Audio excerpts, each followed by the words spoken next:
Oh, hey, yeah.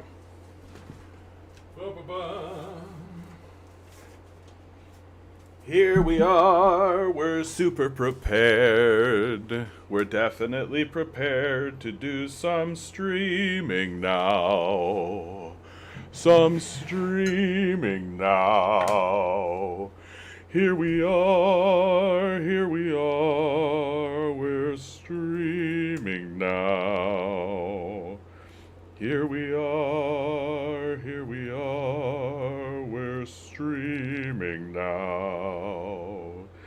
I definitely forgot to set up my other monitor so we can stream right now.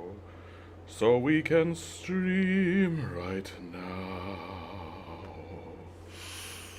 Haven't streamed in a couple of weeks. My assumption is that everyone has moved on and forgotten about the Canadian commie, but that's okay. This is like my little weekly therapy session. The real truth about where I'm at with this stream and with commenting on the absurdity of the situation that we all find ourselves in is that it's kind of hit a plateau of sorts. There's just kind of like I know what the next 2 years are going to look like, no matter what happens, really. Like it's pretty much enshrined in the stars right now in regards to our in regards to Western politics, right? Because all of Western politics sort of circulates and circles around American politics. That if the Americans were like, rah rah, climate change, we've got to do something, and let's face the world, and etc. etc. If they were actually like, acting rationally, then we all would be doing that. But because they've chosen this route of their own kind of self-implosion, we're all more or less forced to react to it and forced to erect alternative systems, forced to kind of walk around and go around the Americans. And right now, like, the Gaza genocide is not going to the genocide in Gaza is not going to stop. The Iran war is not going to stop. The Ukraine war is not going to stop. And it's been made pretty clear that none of that stuff is going to stop until there's a change in leadership in the United States. Billy Joel, XD, good to see you guys. The change that's going to happen in the United States is going to take about 2 years. That we've got a midterm election coming up here in November that everybody's kind of gearing up for. There's like a gearing up for it. And there are some interesting stories happening in the Democratic Party. The DSA, the Democratic Socialists of America, are getting candidates elected into Congress and Senate positions and winning races that they didn't think they would win. That there are upset stories happening. There is movement within the Democratic Party towards the left. The Democratic Party, of course, exists to funnel that energy into it in order to kill it. So it's kind of for naught. Annoying, good to see you. Nice, you haven't been censored. Oh, of course. Like, no. They don't need to like censor me yet, right? That the purges are coming. Like, I've known that all along since the very beginning. The purges are coming. It's just when and what they're going to look like, and it's incrementally gotten worse. I could talk about that later, or more if you would like.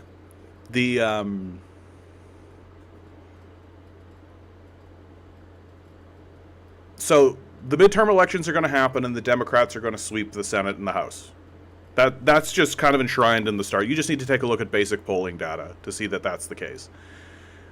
Trump is easily one of the most unpopular presidents in American history. I'm seeing lots of conspiracy theories abound about how he actually conspired with the tech industry in order to steal the election, but I just don't think it matters that much.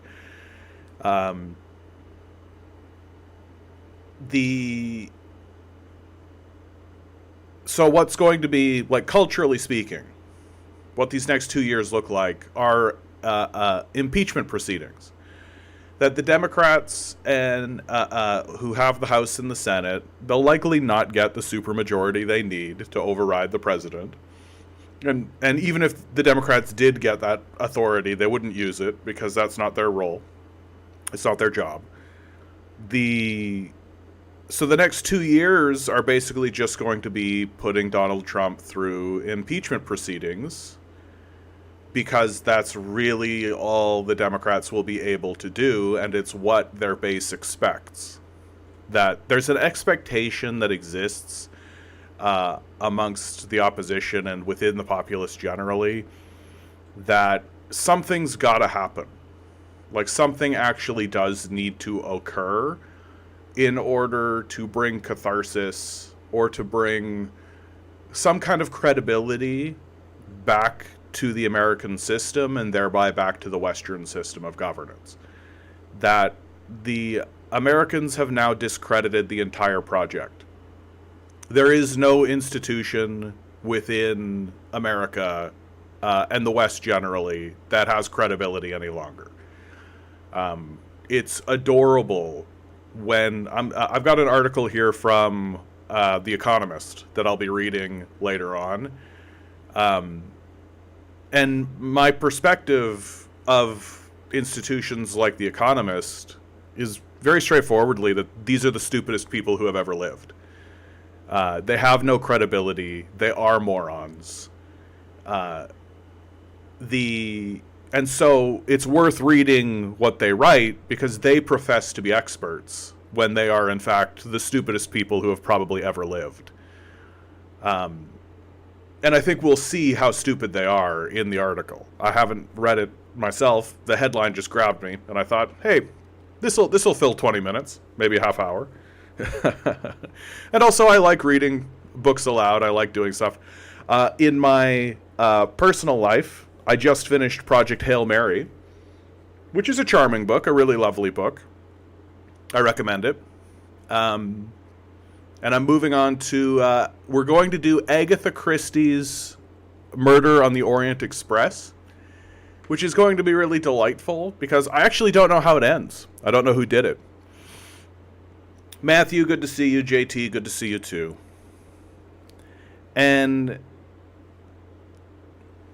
so that'll be fun. But the next 2 years are basically going to be really boring politically. Because what you're going to see is you're going to see the Western nations sort of scrambling to erect credible systems that actually do the thing that they're supposed to do. They'll fail because capitalism is a failure. It's a system of failure that you cannot accommodate the desires and wishes of capitalists and erect competent, capable systems. The two are in contradiction to one another. That you either get competency and intelligence and rationality, or you get capitalism, and you got to pick one or the other. And because the Western nations, like I'm talking about like Canada, France, Spain, Germany, you know, because these nations are still trying to accommodate the failed system of capitalism, then whatever system they erect is going to fail. You see that in the public-private partnerships, right? The PPP systems that they in order to try to erect infrastructure projects, instead of just taxing rich people and then building infrastructure, they've gone into partnership with these rich people, and all of these projects are 10 times over budget, taking 10 times the amount of time, and are a complete and total failure. And even when they finish, they don't deliver on the product, right? Because that's not what the project was ever about. It's essentially a money laundering scheme to take your taxes and hand it to a rich guy for no reason. That's essentially what all of these projects are here in the West.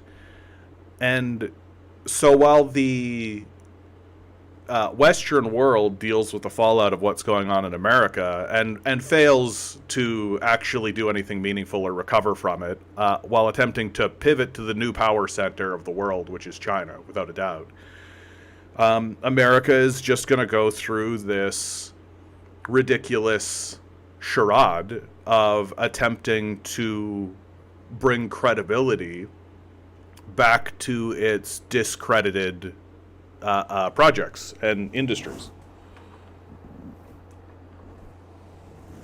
So, like, the next 2 years, so, like, from my perspective of, like, doing this stream, it's kind of annoying, right? One of the things that's kind of interesting about doing this stream is that, oh, there's something surprising that's happened, right? Or there's news flash, right? We have a new development of some kind. And it's just like none of this is going to be a new development for the next 2 years. There's not going to be a new development because the entire thing is just going to be about impeaching Trump, going through the impeachment proceedings, watching the right lose their shit about it,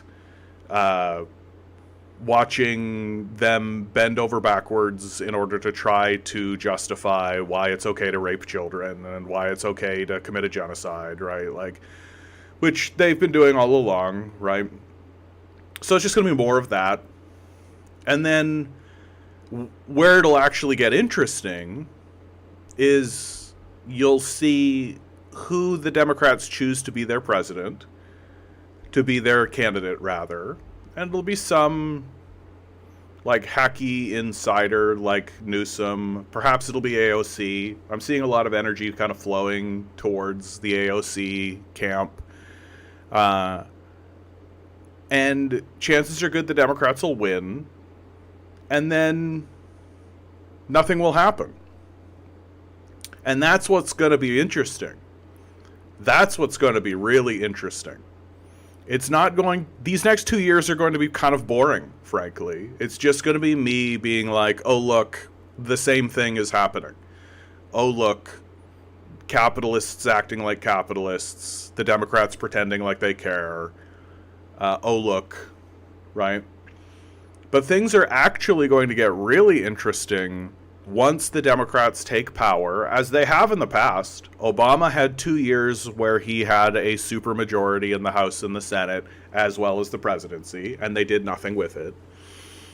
They passed Romney's health care bill, which got called Obamacare. Dave, good to see you. And so, because all of the energy, and you can see it in, like, people like Hassan. Hassan is a good case in point, is that he's got a lot of energy flowing towards the Democratic Party and funneling socialists into the Democratic Party in this hope and belief that the Democratic Party will begin responding rationally to the crises that America is facing. And it won't. It's not what it's for. It's not what it's designed to do. It's structurally not designed to respond rationally to the crises that America is facing. It's not its purpose. It's like trying to make a hammer do math. Like, it's just not. So there's just like a fundamental misunderstanding coming from, like, the DSA and coming from these organizations that actually think that we can run candidates through the Democratic Party and this will somehow result in a fundamental change in the way America does business, and it's just literally not what it's for. And so what's going to be really interesting to watch, from my perspective, like, it'll be interesting to watch the Democrats sort of jerk themselves off and, like, do all of the hoopla and the rhetoric, right? Hope and change, right? Yes, we can. like, that'll be interesting culturally to watch. But what's really going to be interesting to watch is people's reaction to the Democrats and to the power structure once it becomes really obvious that the Democrats are not going to do anything.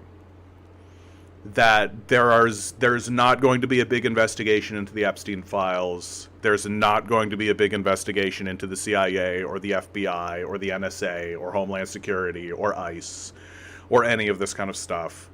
The Democrats are not going to confront meaningfully any systems that exist within America. If anything, they will just ramp up the funding, and they'll just continue funding the system as it exists.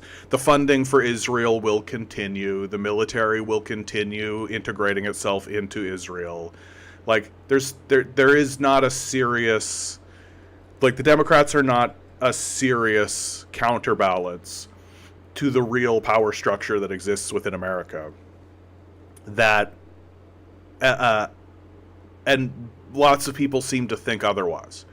Lots of people who I respect and lots of people who I listen to for their opinions, but it's kind of become obvious that as power, or the idea of power, is at their fingertips, the idea that we can get people into positions, they've sort of put aside the glaring reality and the glaringly obvious truth of the Democratic Party, which is that the Democratic Party exists to uphold the corporate status quo.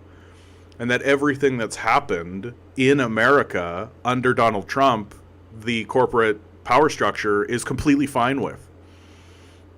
The corporate power structure is completely fine with.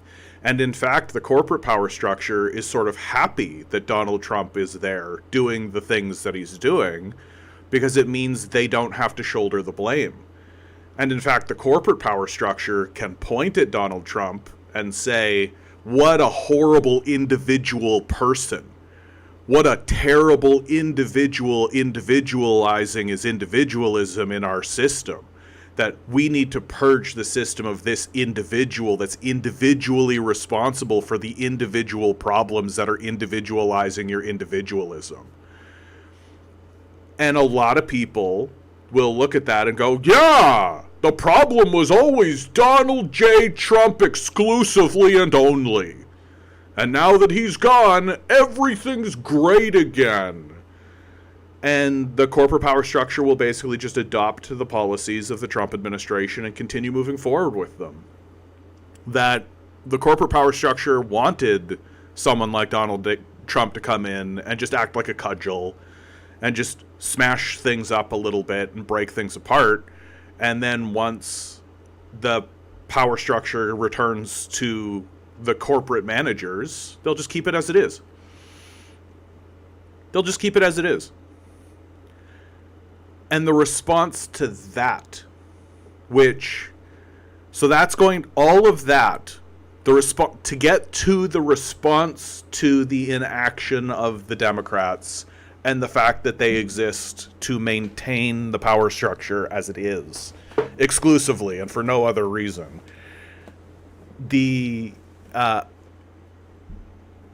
response to that is going to take like another 2 years to manifest itself meaningfully into the public. So I'm basically going to be sitting doing this stream for the next 4 years with this looming thesis and question mark over top of the entire project, basically constantly asking the question, how are people going to react when the Democrats fail to actually reform, change, or do a post hoc autopsy on their own system? What are people who are expecting something to happen going to do when the people and structures and party and policies they elected in order to push that forward do nothing? And that's, I think, where American politics is going to get really, really, really interesting. So we're going to go through like 4 years of just kind of like watching everybody delude themselves and watching everybody pretend as though, oh, things are going to be so much better. We're going to have it's going to be, and then like we're going to watch that disillusionment come in, just like we watched it with Obama, right? Only when I think we went through the Obama disillusionment, we all kind of went through it, whereas my viewers and myself now get to sort of watch it happen now. Like, I'm not going through the hope and change. I'm not going through the, like, wow, what a great American moment, and oh, blah, blah, blah. Like, these institutions have no credibility whatsoever. They exist to support the Epstein class, period. Like, they don't exist for you. Your interaction with them is exclusively for your catharsis or your feeling of purpose and meaning. It's not to actually change or help your life in any way. And once we get through to the other side of it, and once we get through like the first 2 years of a Democratic president pretending like they can't do anything when they obviously can, just like Obama did, once we get through 2 years of that, then we'll really see something crazy happen.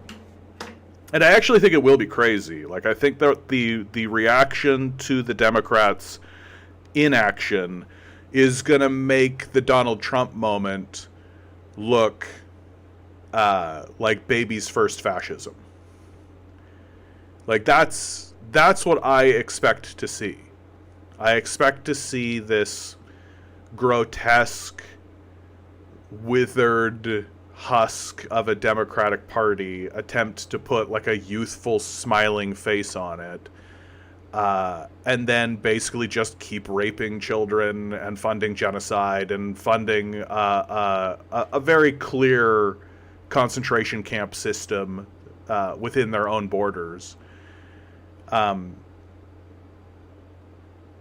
I think the response to that will be a real, true, like, dyed-in-the-wool, like, not a con man. Like, someone who really is a fascist and believes in fascism standing up and saying what this country needs is fascism. Like, a return to family values, a return to cultural norms, right? These are the kinds of code words that they'll use. And they'll believe it. That'll be the big difference. Is that Donald Trump believes in nothing, right? He is a con man who is doing all of this for his own sense of wealth and power and prestige. He's just another version of like the Elon Musk, like his dad just needed to give him a hug, give him a little kiss on the cheek and tell him that he loved him. And a lot of this would have just dried up. Like a lot of this shit would have just dried up if Donald Trump's dad had just told him he was proud of him. Like, if when Donald Trump put his name on the side of a building, his dad had gone, wow, Donnie did that? You did this, Donnie? Wow. Wow, I'm so proud of you. Look at this. What a thing you've done. That's absolutely incredible, son. You know, I know that we've had our differences, and I know that I maybe haven't been the best father to you, Donnie, but I'm proud of you and I love you, Donnie. This is quite an accomplishment. You should be proud of this. You should be proud of this. That would have been it. That would have been the end of Donald J. Trump as a public figure. Donald J. Trump would have put his name on the side of one building, and he would have taken the money from that, and he would have just sort of faded into obscurity and spent the rest of his life like having sex with supermodels and golfing. Like, that would have been his whole life. And it would have been fine. And we all would have been spared from it. But instead, we get this. Right? The next guy that comes out of the Republican Party is not going to be a con man. Right? The next guy is going to be like stable family, wife and kids, dad that loves him, Christian fundamentalists, straight up just like the white culture is obviously correct. Look how much better we are than you. Like, just look at it. Right? And this will be arguments they use openly and publicly. They won't be as grotesque as Donald Trump. Like, Donald Trump is just kind of a boor, right? No, he'll be like a good white Christian man. And that'll come from like a good white Christian family. And people will be so disillusioned and disenfranchised with the Democratic Party because of their total inaction and total fealty to a power structure that has completely lost its credibility entirely, that nobody will show up to vote for Democrats. And enough people will show up to vote for Republicans that the Republicans will win. Or they'll just steal the whole thing again. Who gives a shit, right? I shouldn't say that. I don't know enough about that to speak on that, but that's fine. And so in about 4 years, things will get really interesting. And so up until... And what this is doing, to me personally, is it's making everything really annoying. Like, I don't want to interact with people. I don't want to talk to people about politics. I don't want to talk about culture with anybody, right? Because we live in a discredited baby brain culture that is stupefied and full of the dumbest people who have ever existed. And I know that they're the dumbest people who have ever existed because we've put ourselves on this path to our total self-destruction, and we're completely disinterested in shifting away from it. And the policies that the West is erecting, in those fleeting moments where they do acknowledge that, like, oh, hey, climate change exists. Oh, hey, there's a serious thing going on that we actually have to talk about like adults. And in those moments where they do actually stand up and say out loud, or say even to one another, this is a serious thing that we actually do need to deal with, their ideas are so stupid and bad that they couldn't possibly work.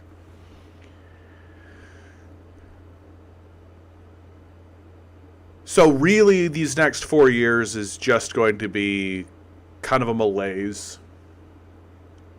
Like, I hate to be the bearer of bad news about that, but it's true that, especially the next 2 years, like, it'll be kind of interesting watching the Democrats pretend like they care about impeaching Donald Trump, right? It'll be kind of interesting to watch the Democrats care about stopping the genocide in Israel. Like, it'll be kind of interesting to watch the pageantry of it all and like the show.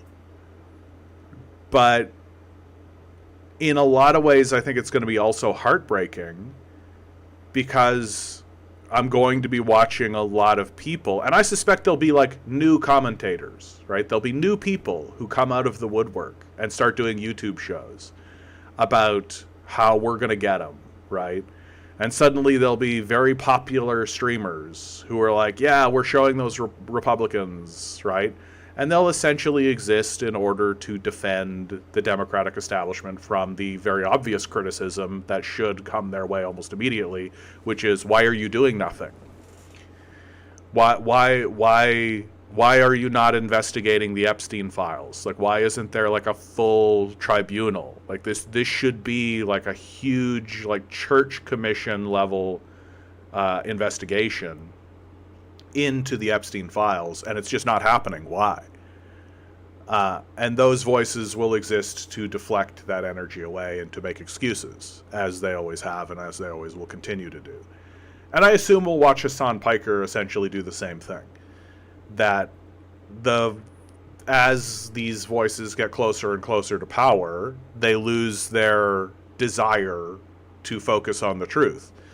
And the truth is that the Democratic Party exists to facilitate corporate power and for no other reason. And the corporate power structure is full of Epstein pedophiles who rape children for fun. And they're going to defend those people because those people are their friends and their bosses. And so until then, we are really going to just be watching a delusional culture delude itself into believing that it's even attempting to solve its problems. I guess that's kind of where I'm at. It was like, and that's why it's so hard to want to interact with anybody, because everybody's living in this kind of state of total denial and total delusion about how this is all going to unfold. That, like, we should have been surrounding these people's houses decades ago. Like, we should have had hundreds of thousands of people at Doug Ford's house, at Justin Trudeau's house, at now Mark Carney's house. We should have been surrounding these people's houses decades ago. Decades and decades ago. And until we actually do that, until there are people who are actually saying, we should just all go to their house and we should just camp out outside their house, nothing serious is being talked about at all. Right? Like, I think that's kind of the hard reality about what this next period of time is, that it's completely unserious. And that's what makes it, as somebody who is doing a stream in order to comment on the things that are happening, that's what makes, like, my concern is that it's just going to be boring for you guys. That you're going to show up and it's just going to be like, like, bored. It's going to be boring. Because in my perspective, it is boring. Like, it's only exciting if you buy into it, right? Like, it's only exciting if you pretend as though what's happening is real. Like, wrestling is really exciting if you pick a side, right? If you pick somebody to be the guy and you really root for them. Sports are like this too, actually. Like, sports are like this. Anytime I sit down and there's a sporting event of any kind happening in front of me, I just arbitrarily pick a side and just really cheer and defend for that side. And it's great. You have a great time. It's super, super fun. But if you don't pick a side, right, if you just watch it for as it is, it's actually extremely boring. Like, football, hockey, soccer, tennis, these are all extremely boring activities that only are infused with excitement when you choose someone to root for. And I think our political system is essentially that at the moment. That it's extremely boring. It's essentially a managed system by hedge funds and bankers. The populace gets to interact with it to a certain degree, but the populace is essentially just an uneducated, illiterate rabble who are easily distracted by Marvel movies, pornography, and drugs. You can easily create wedge issues in the public. Here in Canada, we've seeded a brilliant wedge issue that I think is really going to manifest itself over the next 10 years because we flooded our country with immigrants. That the immigrant issue and the white population versus the immigrants, right? It's going to be a perfect wedge issue. Like, it's only started to manifest now, but it's really, you're going to see it become a major election issue pretty soon. Like, it's going to be a pretty... And I suspect the Liberals will walk out of it the winners, because the Liberals are the more astute politicians in the system. But more and more, it's just becoming obvious that the politicians really exist to manage the public at the behest of the system of banking and the finance system. And that's really all the political class is there to do. Hold on.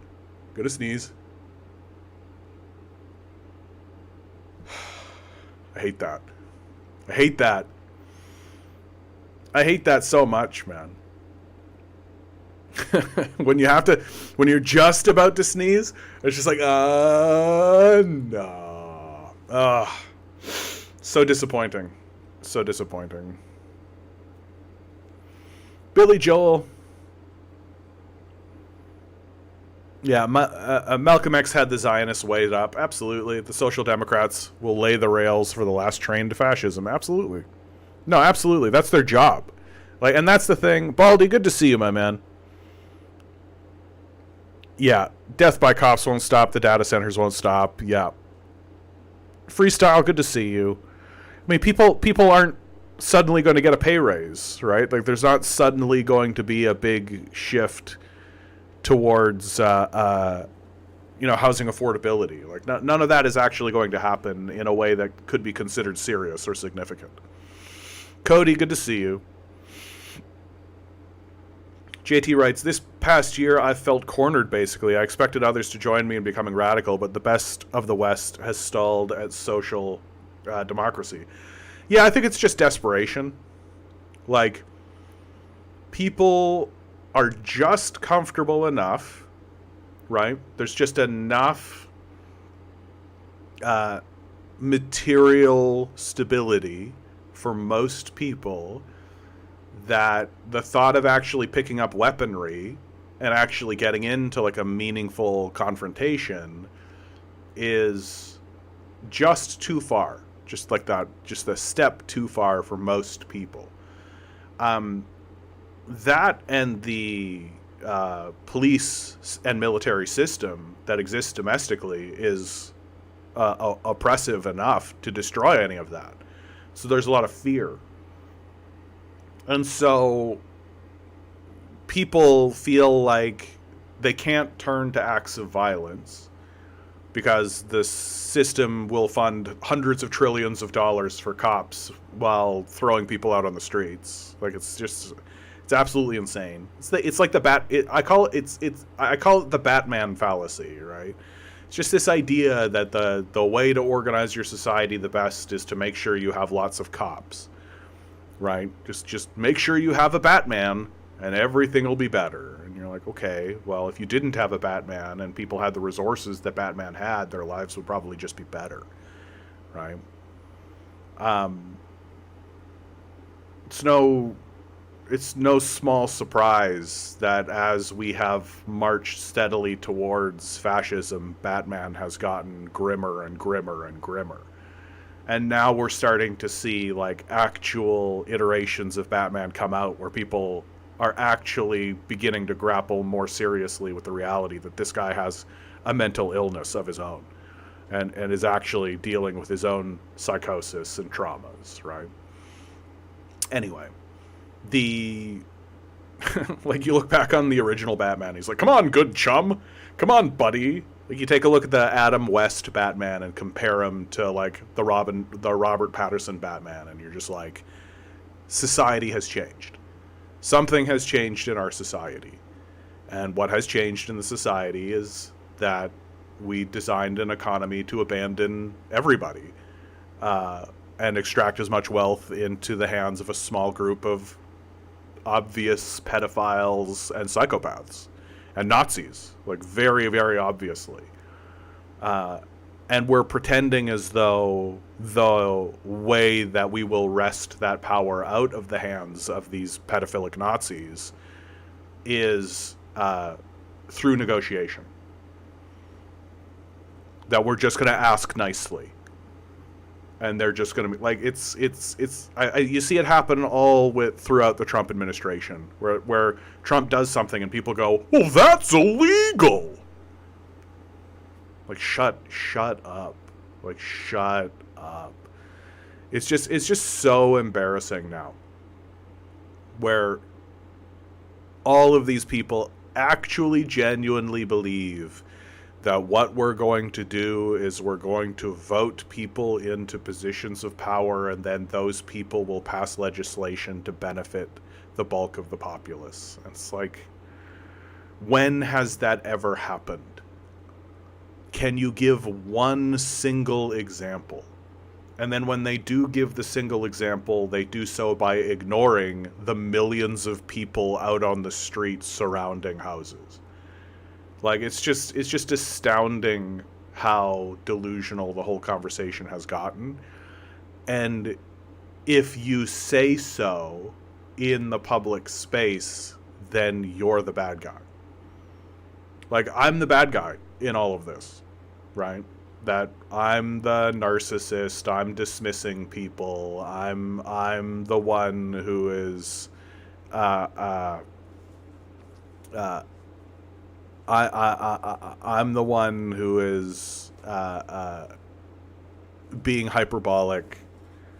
It's just like, World War II was a pretty extreme event, right? Like, that's a thing that happened in our history that we did, and that the capitalists really took the mask off and showed everybody what they're willing to do. And standing up and pointing at the actions that they're doing in front of your face somehow makes me the bad guy. And so, like, how do we...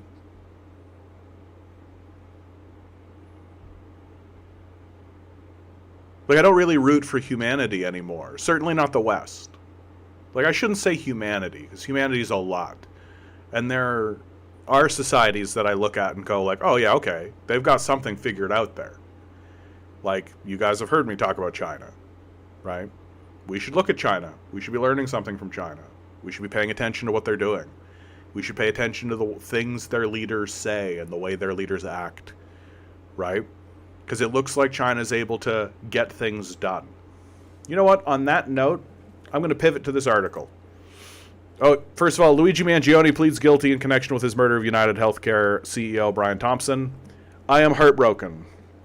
If I became the leader of America suddenly, somehow and dramatically, I would pardon Luigi Mangione. What he did was an act of self-defense. And he did it on behalf of all of us. So, from The Economist, the bastion of rational thought, what Lenin called a journal for billionaires, for capitalists. China won't apologize for overcapacity. Its industrial policy rests on a simple principle: might makes right. So right away, we see the condescension and the stupidity coming out of The Economist, right? Condescension number one, China has to apologize for something. And what it has to apologize for is overcapacity, which I'm sure this article is going to define what they mean by overcapacity. They're producing infinite free energy for everyone. Oh, they should apologize for creating free infinite energy that anybody can use. Oh, which these guys have said in the past. So this is going to be real fun. Its industrial policy rests on a simple principle. Marxist-Leninism. Oh no, might makes right. Oh, okay, so you don't even understand what the principle is. Got it. Okay. Let's. I do love that The Economist is getting upset by this. It's finally happened where they're finally addressing something that China would say a lot. So-called is a favorite epithet in the rhetorical armory of Chinese officials, facing unwelcome foreign criticism. The officials dismiss talk of China's so-called human rights problems, lob insults at America's so-called freedom of speech, and brush aside so-called experts. Over the past week, they meted out the same treatment to so-called overcapacity in the Chinese economy. In a lengthy new paper, the Commerce Ministry seeks to rebut the accusations of industrial excess levied against China by many foreign governments and economists. Coming from a country that uses, but at what cost? China creates free infinite energy, but at what cost? China eradicates poverty in its borders, but at what cost? China offers free hand jobs to everyone, but at what cost? Like, it's so charming to watch these guys actually get frustrated at a rhetorical device used by China when all they've ever done is use rhetorical devices against China. Roperoll, good to see you. The paper is fascinating because it is both rigorous and disingenuous. That's going to be fun. This is going to be a fun one. It's so fun watching morons speak with confidence. You know what I mean? Like, in many ways it can be frustrating to deal with, but I feel like I'm getting to that point now where, like, if I could just stand back and watch a highly articulated moron, the only reason it's frustrating is because people fall for it. Right? Some sections bring healthy scrutiny to the concept of overcapacity. The deep insincerity of other sections suggests contempt for countries facing an onslaught of Chinese exports. Still, even meretricious arguments warrant attention since they are bound to start recurring as talking points in official speeches, state media, and diplomatic meetings. So, define what you mean by overcapacity.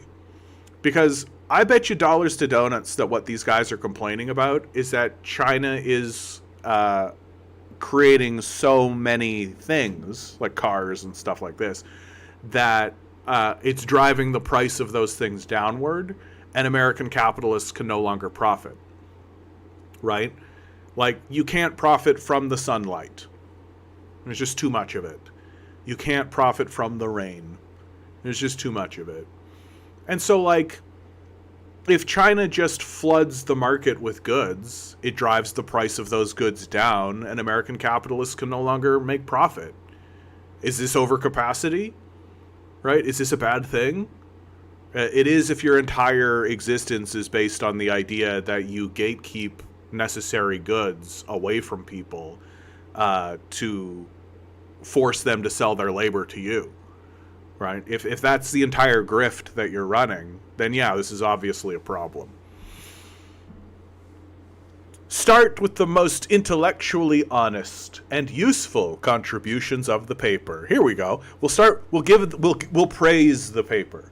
We'll begin by pretending like we are actually capable of acknowledging real intellectual discourse, which we can't because we're capitalists. Over time, the topography of global production, it rightly notes, is in constant flux. America dominated global manufacturing after the Second World War before passing the baton to others. Isn't that a lovely way of acknowledging the gutting of the industrial heartland of America? We passed the baton over to others. What a charming way of, like, acknowledging, like, a treasonous crime that should have people hung. We uprooted our manufacturing base and gave it to a foreign country. What are you fucking talking about? Like, that's and here we are just passing the baton. Yes, China, you're welcome. You're welcome. Oh my God. China is the world factory for now. Yeah, the Chinese are never going to give away the means of production the way the Americans did, because the Chinese have based their economic theory in Marxist-Leninism, right?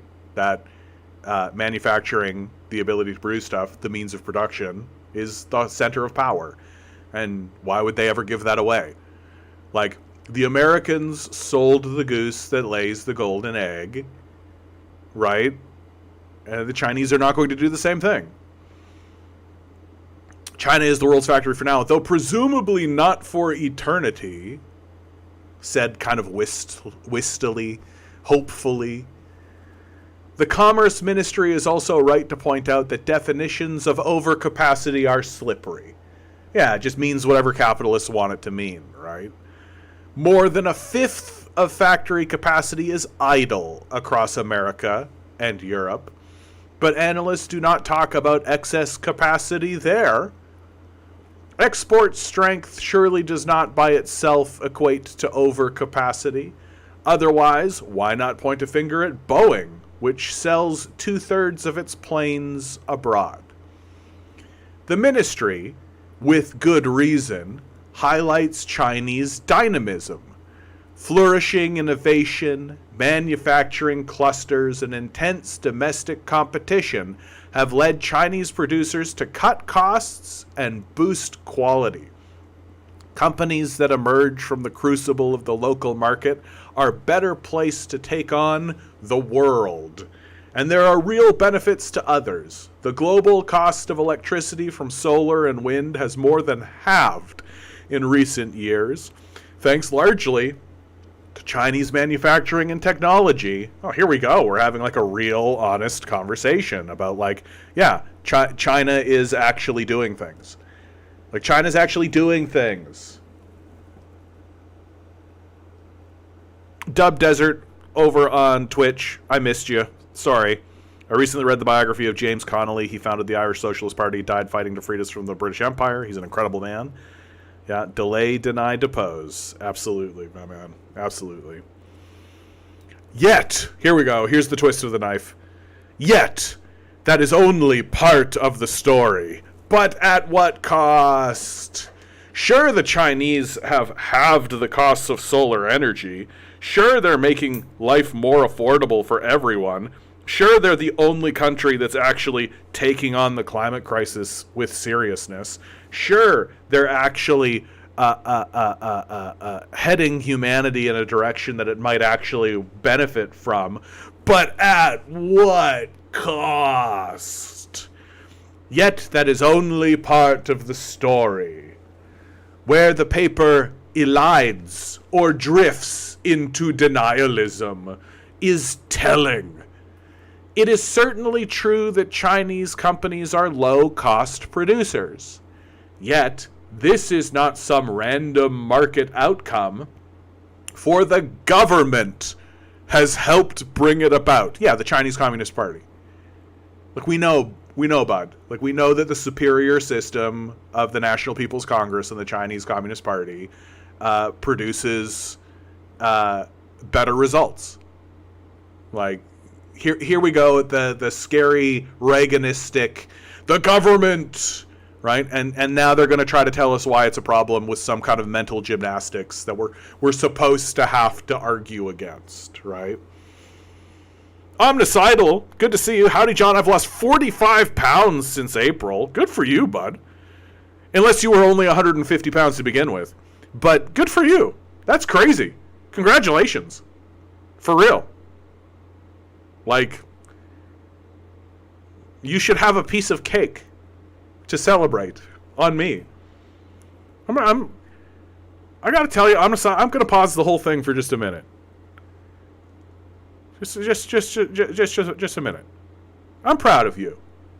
That's a real accomplishment. 45 pounds when you're starting at 200, that's like 25% of your body weight, my man. Like, I was a chunky monkey. I'm going to assume that everything's healthy. I'm going to assume that everything's good. Good job, my man. Well done. What changed? Like, what was the big thing that finally made you go, this has got to stop. I gotta get a hold of this. In any case, good for you, my man. Back to this hilarious art. I know, JT is pretty much nailing. Oh shit, it wasn't random? That sounds scary. Omnicidal. Mom said I was starting to look like my dad.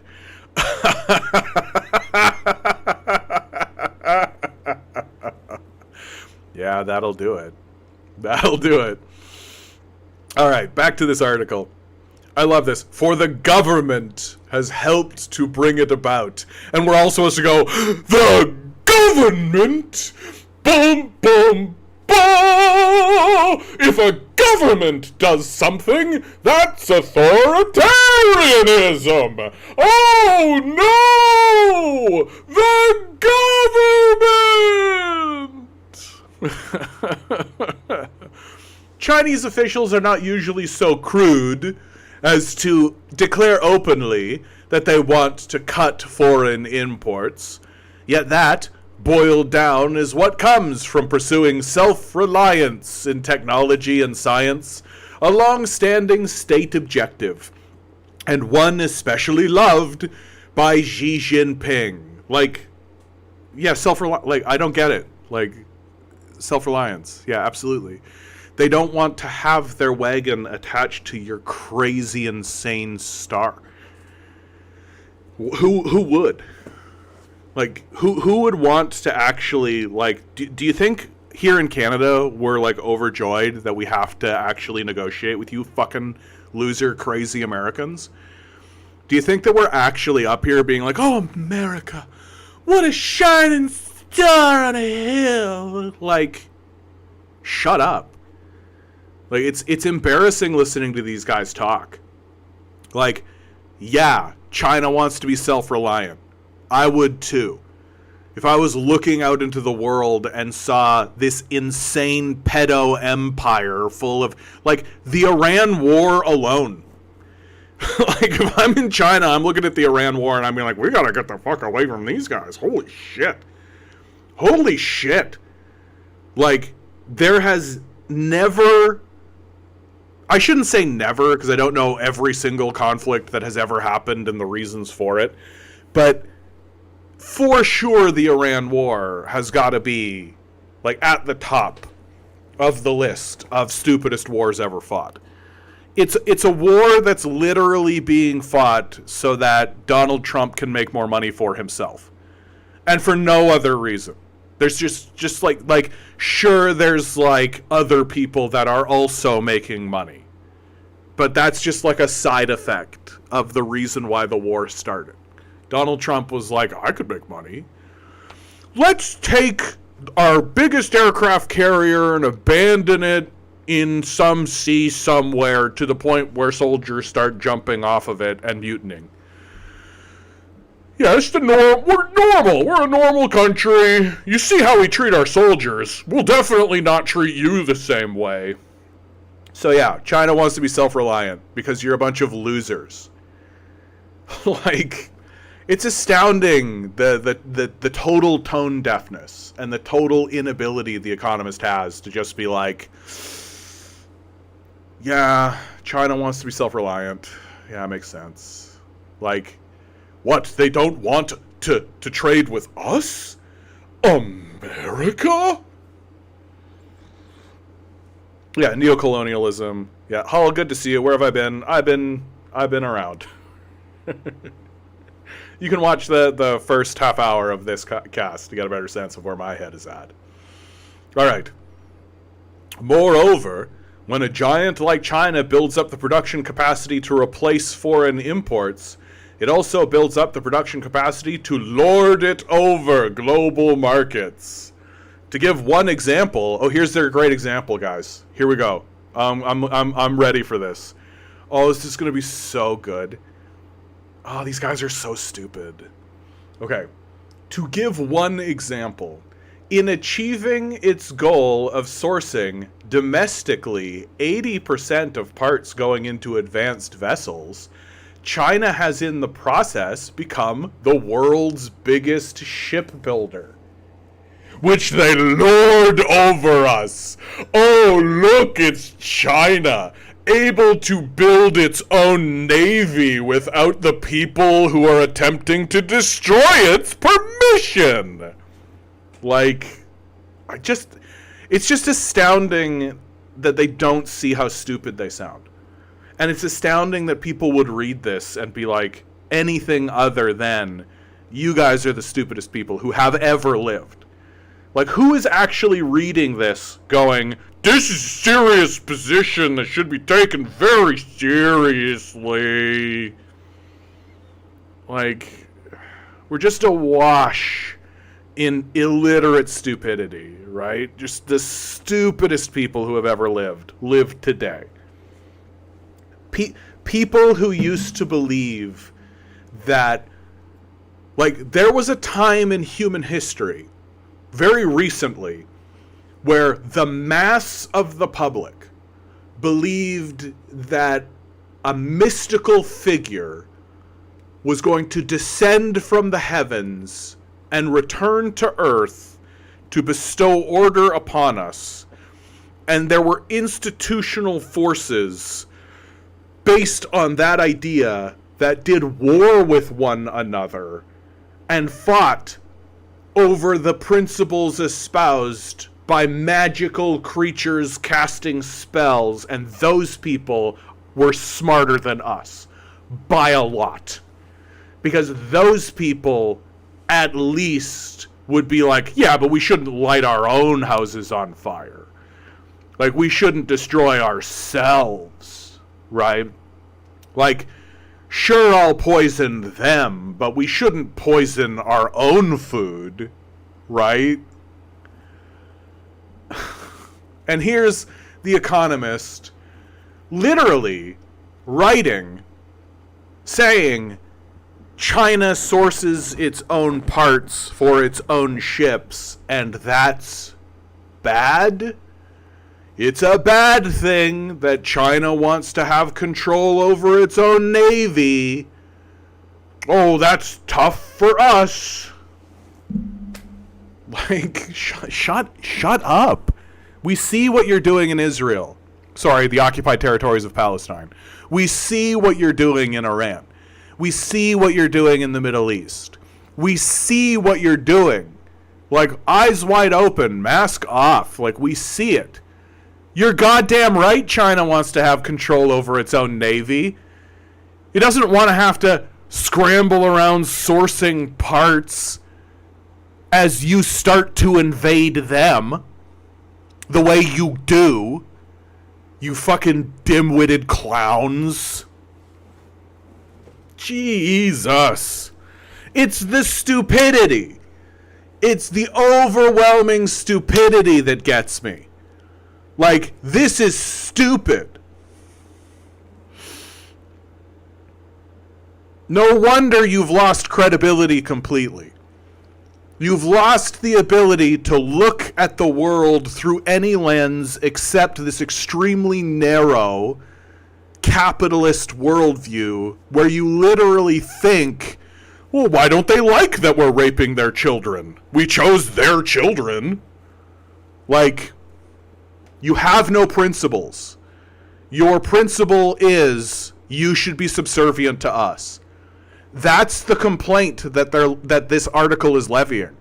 The complaint is that China is not subserviating itself to America. Go fuck yourself.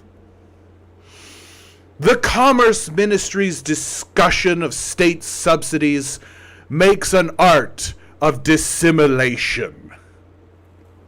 It limits analysis only to direct subsidies, even though these are mainly the most superficial of the techniques that China uses to favor its own companies.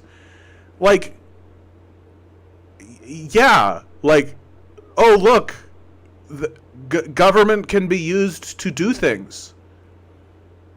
I know that when you've been living in like 50 years of stupidity, you've been living in this like government is bad for the last 50 years. It's tough to actually look at a country whose government is actually doing something for the benefit of its own people. But like try. Like actually try. Actually put yourself in a position where you're like, maybe government can do things. Like try. Other crucial forms of support include public investment in chip makers, cheap land from local governments, and rules compelling state firms to buy domestically. Sounds awesome. Sounds great. Wouldn't it be amazing if our government gave a shit about us in the same way instead of selling us off for parts? Which is basically what we're doing. We're just selling ourselves off for parts to the highest bidder. And then people are like, China bought a bunch of land. And you're like, yeah, I bet they did. Why'd you sell it to them? Dumbasses. Like, what are you doing? In the background of all of this are the policy settings. Above all, a weak social safety net that have engendered a perpetually high savings rate. Like, what are you talking about? A weak social safety net. China has all but eradicated poverty in its country. Like, literally every organization, even Western organizations, say so. That you go and you take a look at, like, poor people. There's this great video that I watched really recently where there's this rural Chinese kid who decided to, like, show his rural community and show the transit system. Like, it was in response, this kid does videos, and then there was this one guy that was like, oh, you should move to the city. And the kid basically, he didn't understand he was being insulted. He didn't understand that the guy was like, you're rural hick. The kid was like, oh, move to the city. Oh, I don't have to. Here, I'll show you. And the kid makes this whole video, he's living in this rural community, about like, yeah, if I want to go to the city, I can just go to the bus. There's literally a bus that goes from my little community of like 1,000 people in this rural mountainous countryside. You just get on the bus and it takes you straight to the local city center. You have that in America, right? You can go to buttfuck Nebraska, small community of 1,000 people, and get on a bus and go to Chicago, right? Clearly in the land of the free, in the wealthiest country in the world, you could do that, right? No? Oh, why not? And it's just like, and the response is, well, it's not profitable. Like, the truth is that if you structure your society so everyone has access to food, shelter, healthcare, housing, right? All of these things, education. If you structure your society so that these things are all accessible easily, you don't need a social safety net, right? The concept of a social safety net only makes sense if the society you're living in is dangerous for you, right? That if you're living in a society that's supposed to collapse and disintegrate and discard people and throw people around, you know, a chaos system, like a free market, that's when a social safety net makes sense. But what if you just structured your society to be stable? Right? Like, why would you install a net at the base of a mountain? For what?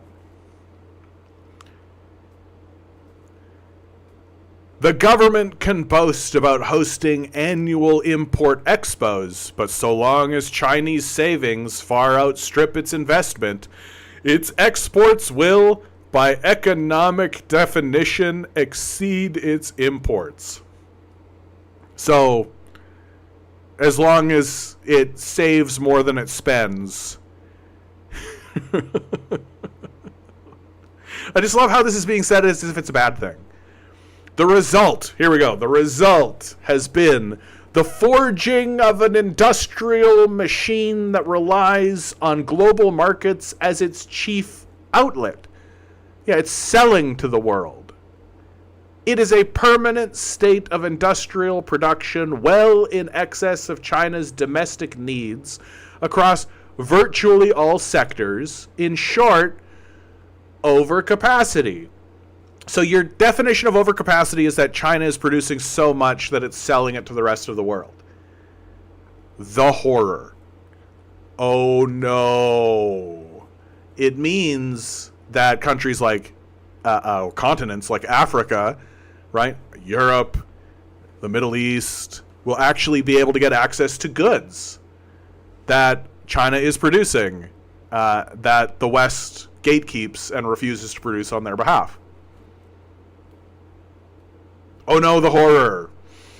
The paper offers tin-eared triumphalism aplenty.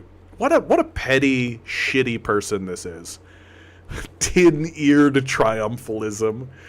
The China shock that helps explain why Germany is losing 10,000 manufacturing jobs per month. The Commerce Ministry would rather you saw that as a Chinese opportunity. Countries that want to cut dependence on China, they will only hurt the world. Never mind that China has long sought to cut dependent on others. Trade restrictions imposed by Europe and America on China, these undermine mutual trust. Ignore the fact that China deploys the slapping of restrictions on countries that displease it as a key geopolitical weapon. Like, China wants to trade with people, my man. It's just like so fucking bonkers. Like, it's so fucking bonkers. Like, you guys are literally spending $1 trillion on a war machine to fail. And China's just sitting there making stuff. Like your iPad. And you're bitching about it. Like, Jesus Christ, you sound so stupid. Like, Jesus Christ, you sound so stupid. Like, yeah, China would like other countries to be dependent on their economic chains. Your big complaint is that lots of people are looking at China and being like, yeah, why not? Like, China isn't invading its neighbors. China isn't destroying anybody. They haven't launched a major war, like, ever. Like, the last war they fought was straight up like the Vietnam War, which was you guys invading them. Like, what are we doing here? Like, what's the story? And it's this total lack of awareness, this total inability, the assumption that we should treat you as an expert, the assumption that we should look at you and be like, here's a credible speaker speaking with credibility, when you're the stupidest people who have ever lived, and it's really obvious that you're the stupidest people. Why don't people want to trade with a country that's funding a genocide and embarking on pointless wars for no reason? Real head scratcher! Oh, everybody's going to China and taking advantage of the fact that they're producing more goods than they can use for themselves, which is driving down prices for us. Moo! End station for the developmental state. The academic debate about Chinese overcapacity speaks to a broader and more fundamental struggle underway. Sort of charming that you consider yourself academic, but that's one thing. A material contest over the worldwide shape of industrial production. Yeah, now you're getting it. Like, you guys, The Economist, only view the world in terms of dominance. That if you can't dominate it, it's a major threat. Right? It's all America and it's all The Economist have ever supported and all ever done. Right? Ben writes, why the fixation on China? Because America knows that it's going to lose badly. That China has already successfully waged an economic war against America and has won, and that now America only has it's the biggest PR problem for capitalism ever.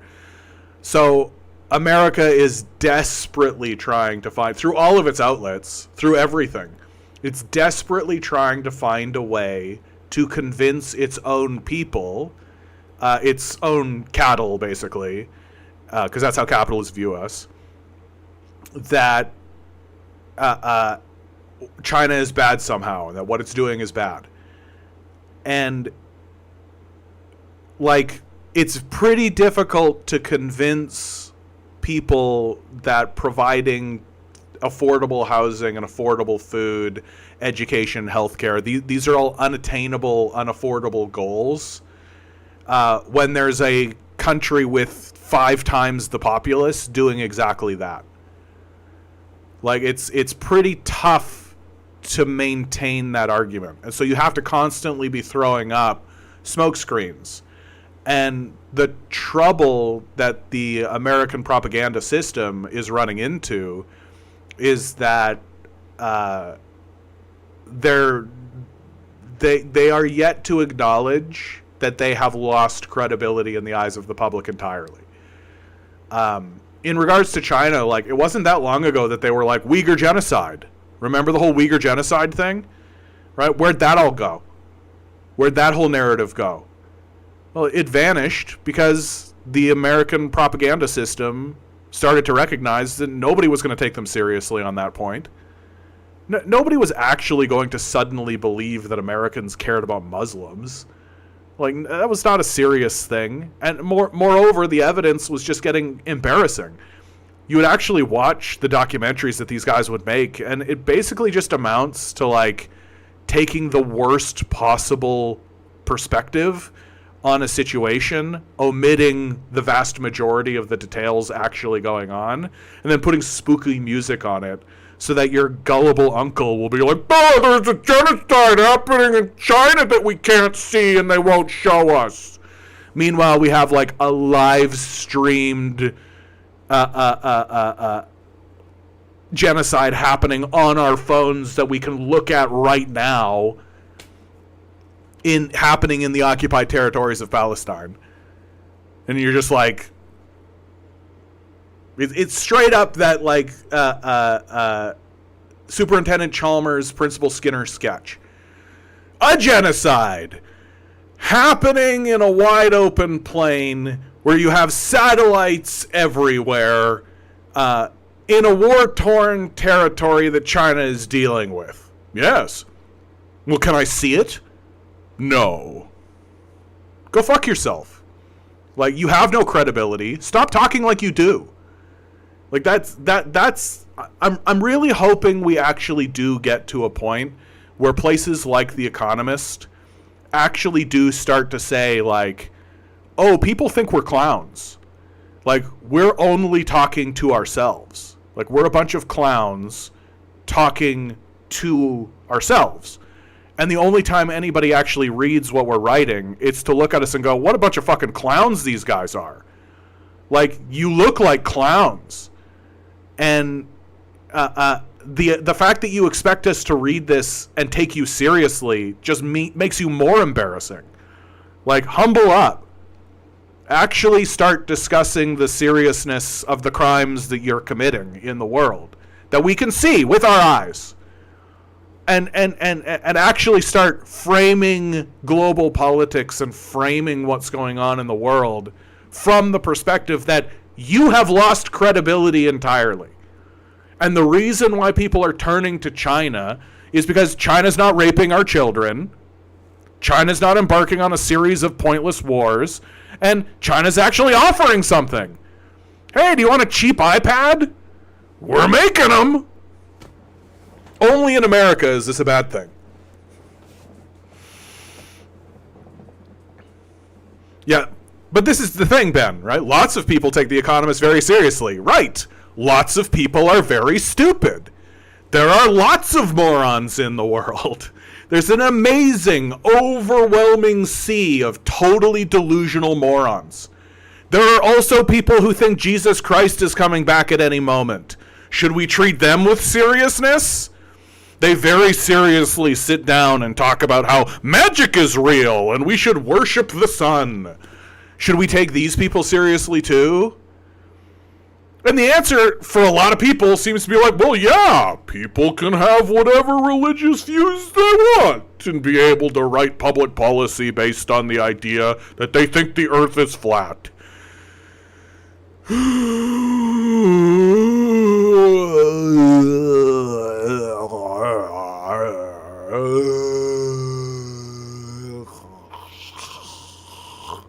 Jonathan, you should interact with these people. These people, who are the stupidest people who have ever lived, need to be taken seriously, and we should discuss them with seriousness and think that they're very credible. And the people who think that they're very credible are also extremely credible and should be spoken to with reverence and respect. Dumbasses! Dumbasses! You're so dumb, you're so dumb, you're so dumb. Clip this and send it to all of your friends who think The Economist is a place worth getting information from. You are so stupid to think that these people have any credibility whatsoever. They're literally complaining that China is making a lot of stuff while robbing you and raping your children in front of you. Like, it's so embarrassing at this point. It's catastrophically embarrassing.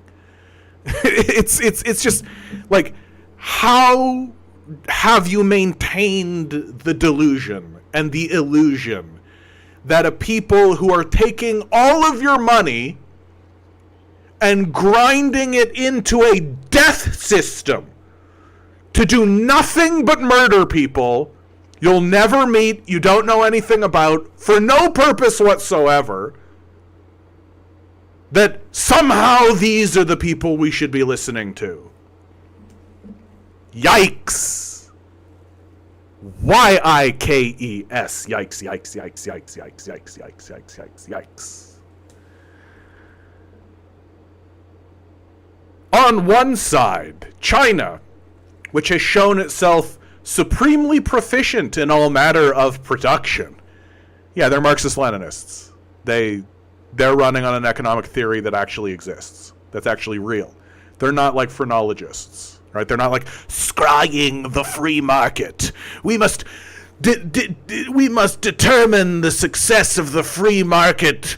Oh, free market, please tell us where should we invest our capital next, and the free market will decide. Come, children, I have scryed the signs.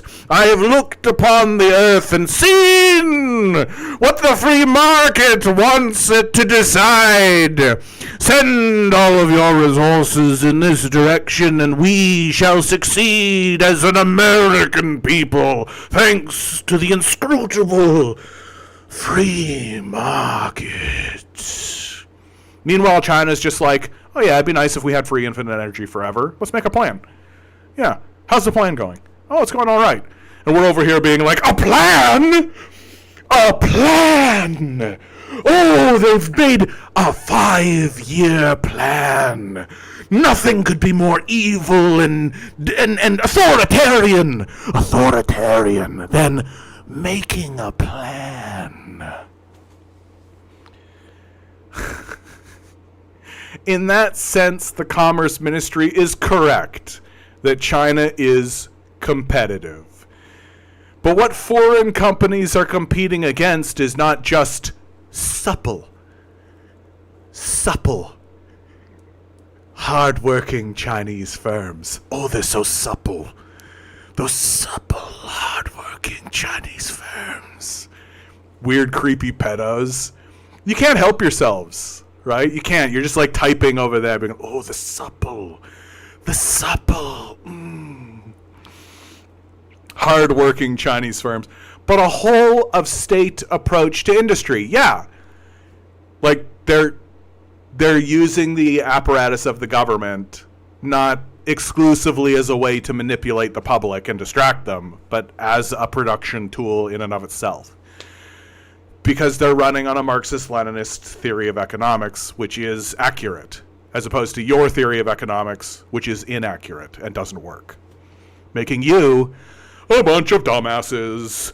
Dumbasses! You still think magic's real. Dumbasses! Your theory's very wrong. Foreign companies, however big, stand little chance against a Leninist developmental state. Hey, look at you guys acknowledging it. That has attained China's size, wealth, and modernity. Yeah. Inaccurate economic approaches die at the foot of accurate scientific approaches. Right? What is real defeats what is fantasy. Very, very, very straightforwardly. Like, phrenology loses to psychology, right? Pretty straightforwardly. Like, we just goodbye. Finance, like trickle-down economics, loses to Marxist-Leninism. It just does. As Rhodium Group, an American research firm, points out, oh boy, do you guys want to do it? Who's Rhodium Group? Let's look it up.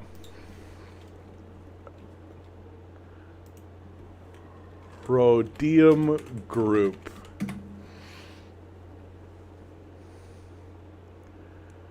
No. Wikipedia. No! Rhodium Group. How much you want to bet? Like, funded by the Epstein estate. Ooh, they don't have a Wikipedia page. Ooh. Hold on. If I click on this, and because I saw it. Rhodium. Oh, they don't even have like a link. What if I just search it right on Wikipedia? Ooh, Rhodium Group. I'm always suspicious of big organizations that are getting quoted in The Economist that don't have Wikipedia pages. Why? Why do you not have a Wikipedia page? What is it? What is it? Okay, here we go. Daniel H. Rosen, an American business executive, academic, and author. He's a specialist on the Chinese economy. Yeah, I bet he is. Okay, here we go. Rhodium Group. Ooh. So we've got a group that's being quoted or focused on by The Economist that doesn't actually have a Wikipedia page. So we don't know what its history is. We don't know who funds it. We don't know anything about it. All we really know is here's this Rosen guy who's a China specialist, they claim, who holds a BA in Asian Studies and Economics from the University of Texas, right? Which probably starts with, we got to make sure these Chinese men make sure they make our stuff for us. Yuckles. And an MA from Georgetown University School of Foreign Service. So, like, not even a PhD, just some random guy that you found who's probably like, yeah, I can say China's bad. Here's $1 million. Can you say China's bad? Yeah. Sorry, $1 million is way too much. These guys are so cheaply bought. Here's $50,000. Can you say China's bad for us for our article? Yeah, sure. We got to make sure that you're part of a group. Can we? You're part of the Rhodium Group. Yeah. Yeah, all right. A New York-based advisory firm, which was co-founded in 2003. We have no idea what this group is, who funds it, who's part of it. A visiting fellow at the Peterson Institute for International Economics. is an American think tank founded in Washington, D.C. He taught a graduate senate. Like, okay, I've seen enough. Okay? You're using some hacky, not even a really prestigious think tank or something that somebody knows. You're using some, like, bottom of the barrel, third rate, who gives a fuck about the Rhodium group? Who cares what these guys think? Why should I care what they think? They're unimpressive. They look like losers. Instead of, like, Harvard, Oxford, Stanford, MIT, right? You're the economist. You have the resources to find professors at these organizations. The problem is that none of the professors at these organizations are willing to throw their academic career away saying the thing you want them to say. So you just need to find some, like, guy who got his BA at the University of Texas to be like, yeah, I'm concerned about China because they're not white like us. Like, that's what you're doing. And when you actually go talk to real professors and, like, people who have actually studied the issue seriously, they're like, yeah, China has organized its economy based on Marxist-Leninist principles, which seem to be having the outcome that are positive for not just their people, but also the capitalists of their own society. And it looks like their society at large is actually benefiting greatly from the economic principles of Marxist-Leninism. That looks to be what's happening because we're an institution that values reality and peer review over your kooky, who gives a shit, Rhodium group. But let's see what this hacky, third-rate, doesn't even have a Wikipedia page group of psychopathic Epsteiners have to say about this issue, I guess. As Rhodium Group, an American research firm, points out, the Chinese state once limited its intervention to a handful of sectors that it deemed to be strategic. Now it pursues an industrial policy of everything. Oh no, the Chinese government wants to know what happens in China. And, like, why do you even need to quote the Rhodium Group for that? You could just say it. That's fine. Like, there are those of us who look at your pedophile system full of Epsteiners and think, maybe we should do something different. Maybe we could do something better than this. On the other side is everyone else. All the white people as everyone else. Whether other countries are willing or able to defend what remains of their industrial turf is an open question. You're not trying. No. Okay, I recant. Because you did say willing, right? We are totally unwilling to defend our industrial base. Like our politicians are carving up the country to sell, and we're going to sell to China. Like, we're going to. It's very easy to see that we're going to do that. That if China comes in and is like, hey, we want mineral rights to this place, we'll just be like, sure, you're going to pay me $50,000 because I'm cheaply bought. It's amazing to see how cheaply bought these politicians actually were. Like, watching how little AIPAC actually had to give Democrats to be like, yes, genocide is good. Kill the Palestinians. It's like for a lot of these guys, it was like $50,000. It's like nothing. Dude, you'd have to pay me like hundreds of millions of dollars for me to even listen to you. Like, if I was a congressman for the Democrats and AIPAC knocked on my door, I would have to have them give me like $100 million before I even listened to what they had to say. And these guys are like, $50,000 to kill babies in Palestine? Absolutely. Like, I remember when there was a period of time where I was like, oh man, like, you can just buy these guys out for millions of dollars. It'd be so easy. And then you see how little it is. And you're just like, oh man, that's pathetic. Like, that's really pathetic. That really shows you how massive, like, we're just massive losers. Like, I understand a person, like, being tempted and selling out their principles for, like, an overwhelming amount of wealth. And it's like, you watch it, you see how little wealth it actually is, and you're like, dude, that's like 1 year's salary for, like, a plumber. You just have no principles to begin with. I guess if you don't have any principles, they're cheaply bought. All right. For at least a decade, America has been groping for a response. Yeah, you have been. You have been. You've been groping around for a response because you don't actually have one. Because the only rational response is, we did an oopsie-doo.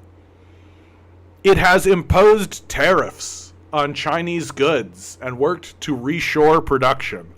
Despite President Donald Trump's scorn for allies and admiration for China and Mr. Xi, his administration wants to work with other countries. Really? Is that why you slap tariffs on Canada? Because you want to work with us?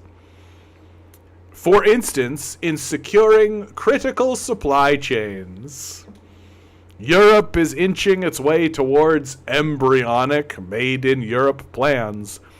But both America and Europe have already run smack into Chinese dominance. Above all, its rare earth stranglehold. This is the part left unsaid in China's rebuttal of all the overcapacity talk. Try as they might, other countries struggle to fight back. Industrial might makes right. That's such a shitty, stupid way of saying the means of production is the center of power. Like, that is exactly how far-right fascist losers would actually say, oh yeah, like, controlling the means of production is controlling power. Like Marx said. Like, you're basically capitulating that Marxism is correct. You're just doing it in the way a Nazi would.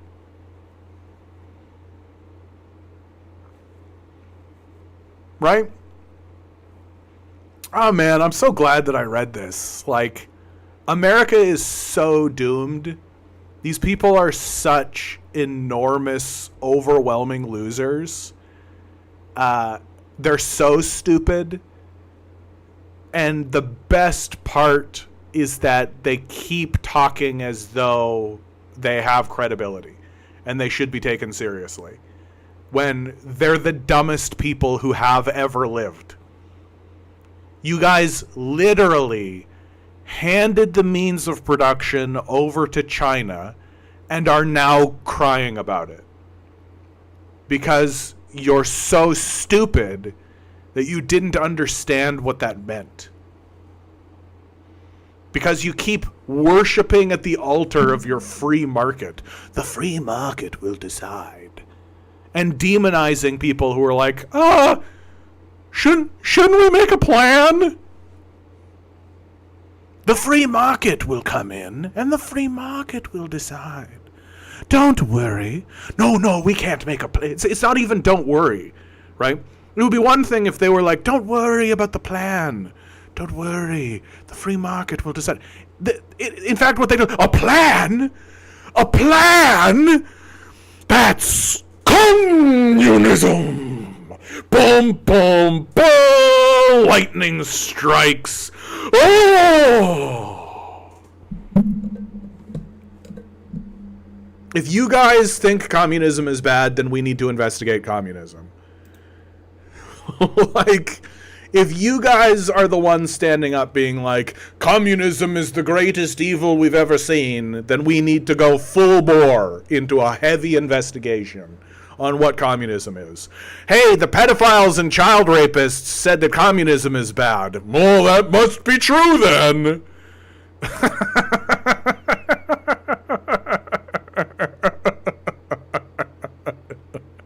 I think that's what makes it, like, talking to people so intolerable. Is you can have a conversation about, like, Epstein and the ridiculousness and all this kind of stuff, but the moment you start talking about communism, people are like, oh, that's everything they said about that is accurate.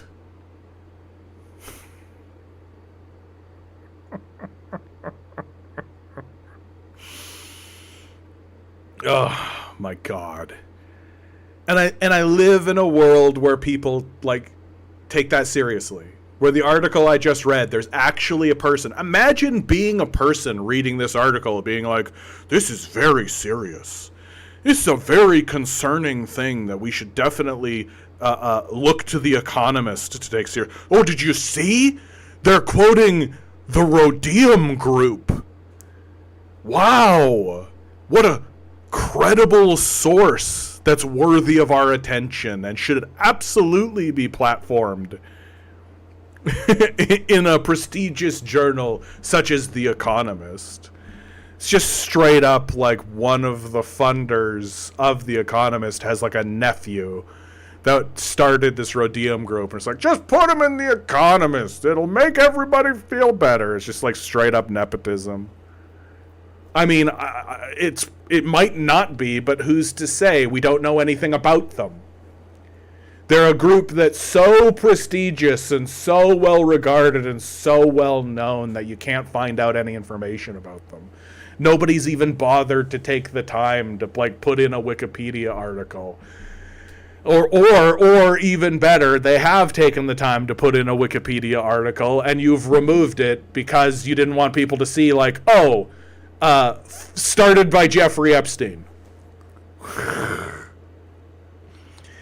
Cody writes, America is uniting the whole world but itself. Like, we just basically read a whinge. We just read like a whinge of an article where The Economist is crying that China keeps making stuff and people like it. And that's bad because you should like us better. That Chinese dependence is bad. You should be dependent on us. While we take all of your resources and labor and wealth and time and money and grind it into a pointless war machine that does nothing for anyone. No. That should be how it is. Yeah. It's the total lack of awareness. It's that, like, that article didn't mention the Iran war. It didn't mention the 20 years, 30 years of war, 40, 50 years of war in the Middle East. It didn't mention the Palestinian genocide. It didn't mention any of that. It literally is just like, China's bad because the state makes stuff. For real. That's what that article was. China is bad because the Chinese Communist Party, through the National People's Congress, directs its economy to make stuff people want. And they make so much stuff that people want that they sell it to other countries on the cheap. And this is bad. I just wish that they were more honest. You know? Like, that I would at least respect. I would actually respect it more if The Economist just stood up and said, look, the point of the capitalist system is to dominate. It's to dominate people. And there's a system that's arisen in the world that we are struggling to dominate. And we're struggling to dominate it because they have self-reliance. Because they've built their economy based on these Marxist principles that actually function and actually work for the benefit of that country, and we are struggling to dominate it the way that we need to dominate it for our system to continue surviving. If that was the article that The Economist wrote, I'd be like, oh damn, okay, now we're talking for real. Now we're having a real conversation. Now the adults are finally in the room. I think you're stupid, but at least you're talking like an adult. Like, at least you're like, I perceive a threat and we must dominate and destroy it. At least that I can talk to, right? At least that I could be like, is China a threat? Like, are you maybe just kind of caught up in your own hysteria? Like, that you can at least talk about. But this, like, sideways glad handing, like, China's making, like we're supposed to listen to you as if you are an authority, as if you are credible, right? While you completely ignore the reality of what your own country looks like. Fuck off. Like, fuck off. It's just so tedious. It's so tedious living in an environment that has rendered itself completely incredulous. And yet everybody wants you to talk about it as if it has credibility. Everybody wants you to be like, we should have serious discussions about this very stupid thing. And if you say it's stupid, though, and you point out why it's stupid, then you're the bad guy. Okay. I'm the bad guy, I guess. Because I refuse to assist in our decline. And I refuse to actually acknowledge the authority of morons. Like, sorry, I think your Marvel movies are shitty. Like, sorry, I think your culture is incapable of producing art, as it genuinely funds anti-artistic systems. Like, our whole culture is erecting data centers and AI models so that we can stop producing art seriously. Like, imagine if we took 1/5 of the resources and just, like, gave it to an artistic community and said, hey, produce art. Like, make something with that. Like, here's the resources you need. Produce something. Make a statement. Right? No, we don't care who sees it. Like, make art for art's sake. Like, what do you think they would make? The trouble is that we've seen this time and time again in history, right? That artists will make something and people will shit on it. And then it's only several generations later that people look at it again and go like, oh, this was actually genius. Like, these people were predictive. They saw where the culture was going. They understood what was happening, and they had something powerful to say about it. It's just that the people who were alive at the day were so caught up in the systems as they currently existed and the mundanity of it all that they couldn't perceive the brilliance of what it was actually being put in front of them. You just see that time and time and time again in human history. And it won't be like this AI moment, this moronic, absolutely backwards, stupid-ass AI moment. Like, it's going to be another generation before people look back on it and be like, oh, this was just a bunch of tech bros trying to justify their own existences. Like, we're starting to see some of these tech bros actually acknowledge how worthless their existence actually is, and how stupid what they're doing actually is. Anthropic CEO Dario Amodei says the way for AI to win over the public is to actually cure cancer. Like, yeah, if you want your AI models to actually be considered worthwhile, then they actually need to do something. Like, this is where we're at as a people. We're so deep into the stupidity rabbit hole that the leaders of this AI surge, the people who have sold this to us, they've built data centers, they're spending hundreds of billions of dollars on the future of mankind, are starting to stand up and actually say out loud in front of people, yeah, like, it needs to actually do stuff. Like, right now, it's just a box that you type something into and it gives you the wrong answer. Like, that's what it is. Oh, sorry. It's a box that you type things into to give you the wrong answer that also produces an overwhelming amount of child pornography. Like, that's what it's doing. And now they're starting to stand up and be like, maybe this should do something. You know, if we're going to invest hundreds of billions of dollars, instead of investing in affordable housing,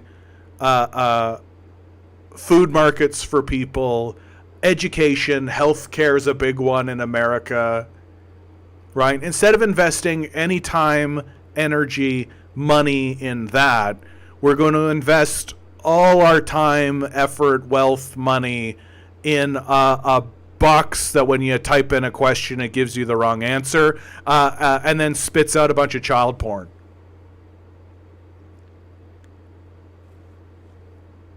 Like, we're so lost in the weeds here.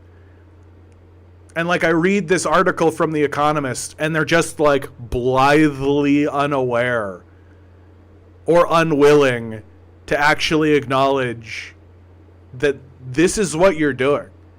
Like, we see this. Like, we see what you're doing. We see how worthless you are. We see how pointless you are. We see how stupid this all is. And we see you confessing it. We see you confessing in front of us. If you want AI to win over the public, then it has to actually do something. And it won't, because the things that it needs to do aren't profitable. There's no profit in curing cancer.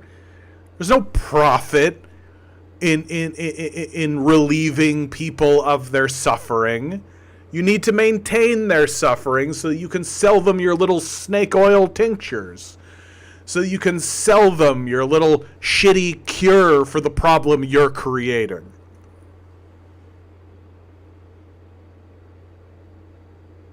And it won't be until China starts releasing these solutions, right? Because that's what they're doing. They're finding solutions and they're finding solves and they're finding cures and they're finding these things and then releasing them open source into the world. They've done it over and over and over again. And it won't be until China goes, oh shit, yeah, we've done it. Here's the cure for cancer, that they'll release open source into the world, and then your shitty American systems will grab hold of them and sell you a treatment instead of providing the cure. And they'll do that for a decade until people start to realize, oh, this is a scam. The cure is out there. We're just not being given it. Because there's no money to be made in that.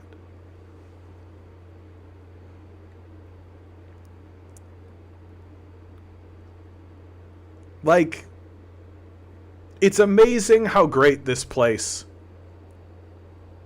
It's amazing how great, like, this place could be great. This place could be amazing. We could be making, like, a real heaven on earth in this place. But people are so overwhelmingly stupid and, like, dedicated to it. We've really bought in. We really love how stupid we are. We love how stupid we are. We're so pleased with how stupid we are.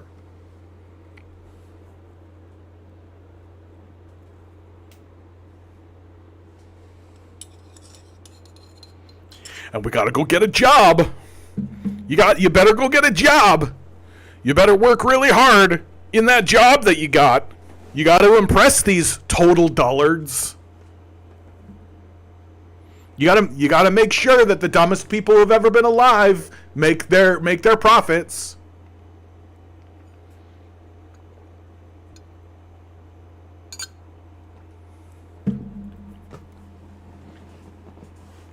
And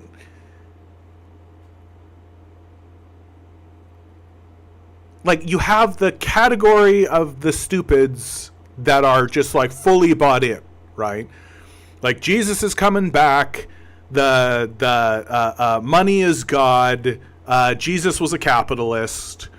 If you don't like it, it means that you're a communist, and everything's perfectly fine if you ignore all the slavery, right? You got that kind of stupid, and then you have like the well-meaning stupids, right? The people who see, oh, something's gone horribly wrong, we should do something about it. I know what we'll do. We'll invest all our time and energy into the system that's betraying us. That'll certainly solve it. Like the Democratic Party in the United States, the people who are spending any amount of time in that party really are like that girlfriend who says, I can change him.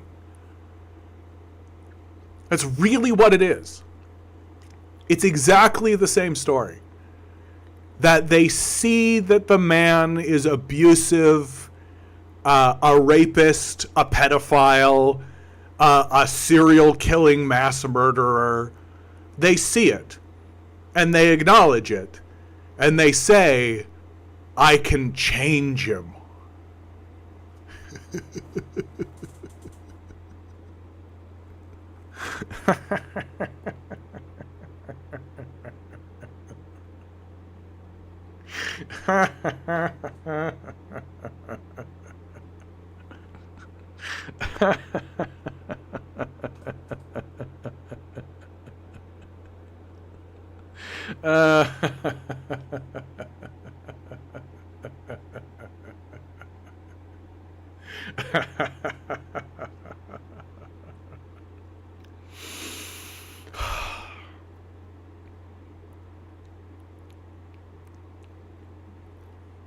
And I go out into the world, and these people are the vast majority.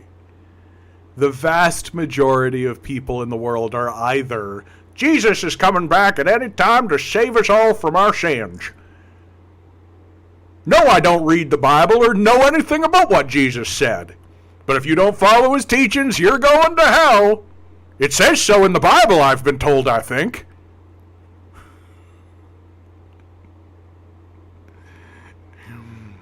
Or there are people who are like, the way we're going to solve everything is if everyone just stops saying the word retard. Just stop saying retard and everything will be fine. Got it.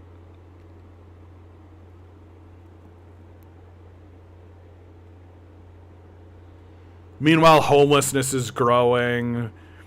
Food deserts are growing. Poverty is growing. Housing is becoming more unaffordable. Education is becoming more unaffordable and is also turning into a complete and total dead end for most people. I was listening. I forget his name offhand, but there's like the Workman Show with like a Matt something or other. He's like a hard jobs guy. He like goes to jobs and shows people what these jobs are like and all this. And he's a fine.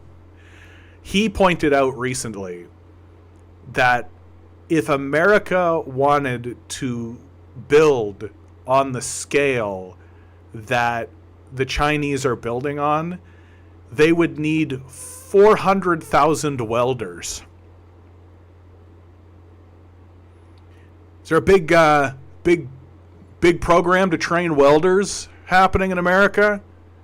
Is there a big push happening in America to get a whole bunch of tradesmen trained up to actually build the infrastructure that you need to have? So, like, America is genuinely, and in like total seriousness, generations out from even beginning the process of starting to build its own domestic infrastructure on the same scale that China is building. Like, do you understand how completely and totally fucked you are? Do you understand the scale of the decline?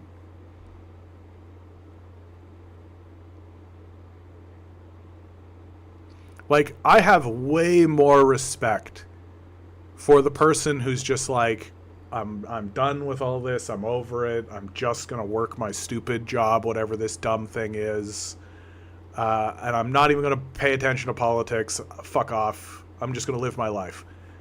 I've got way more respect for that person than I have for the people who are like, we're gonna go in there and change it, and the way we're gonna do it is by writing letters and voting.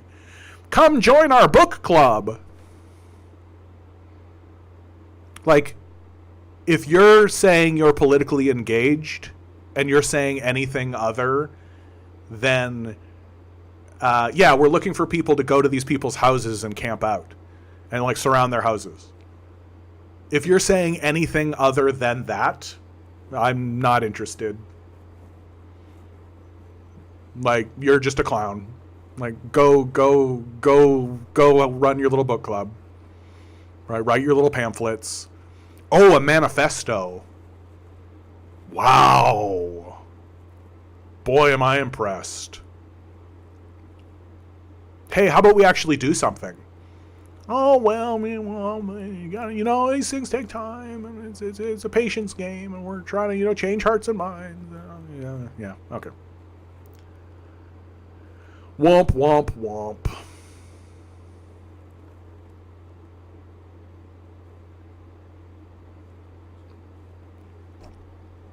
And I'm not even, like, despondent about any of this.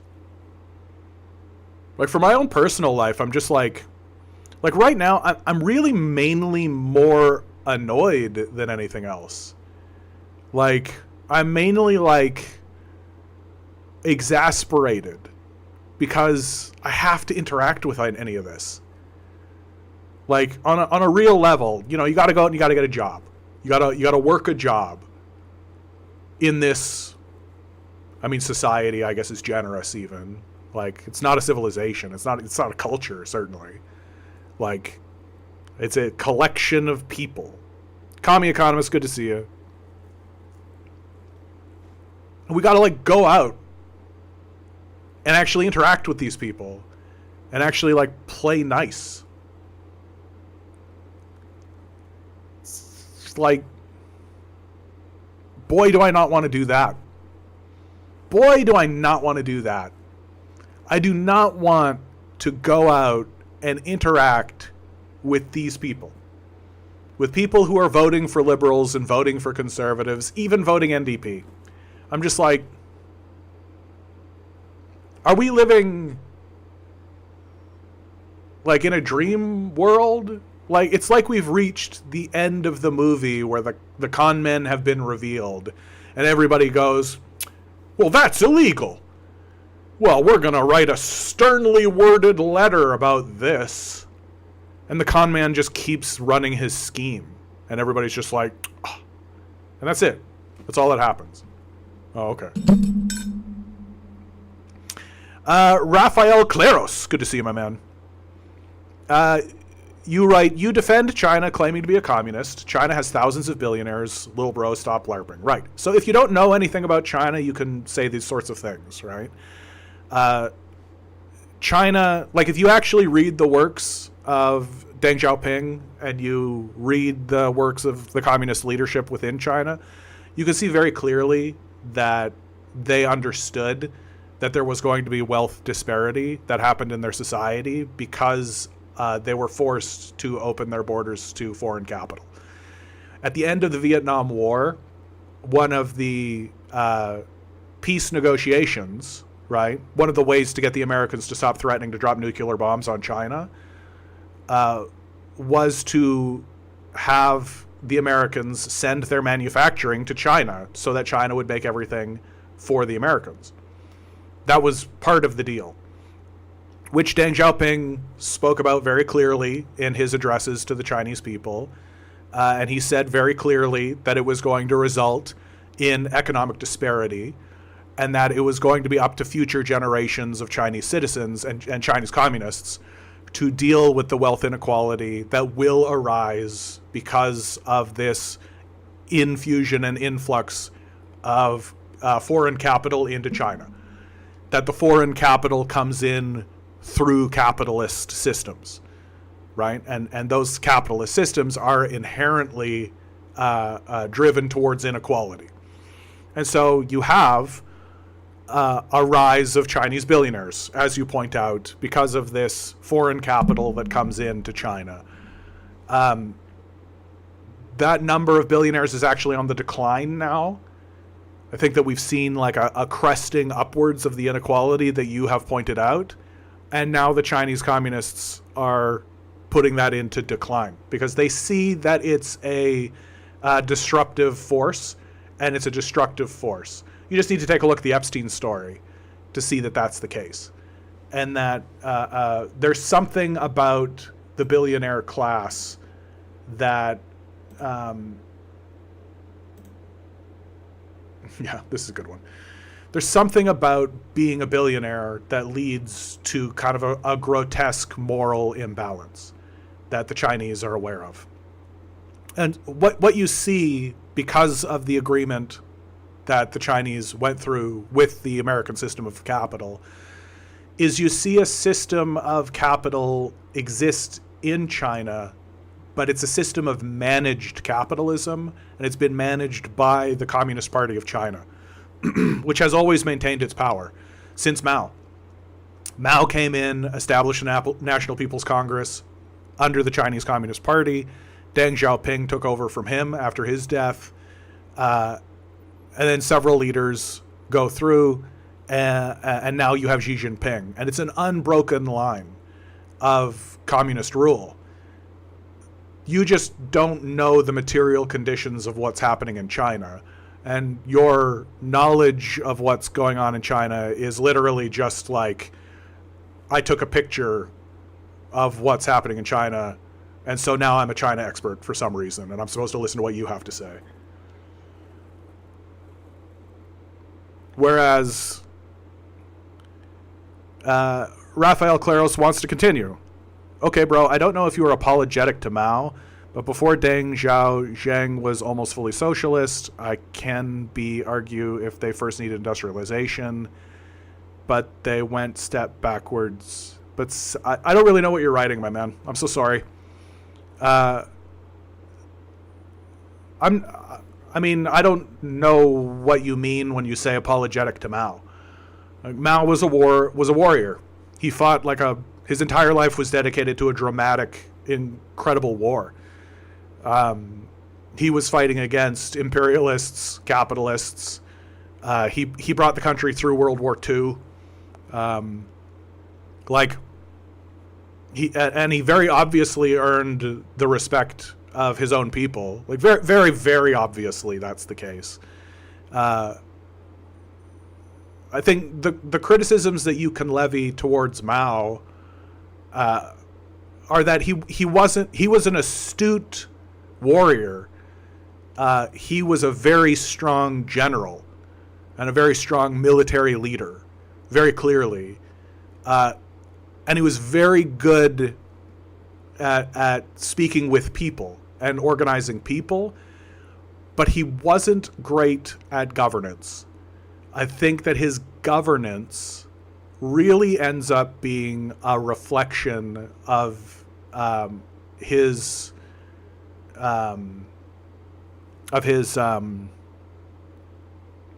determination. In many ways, he governs like an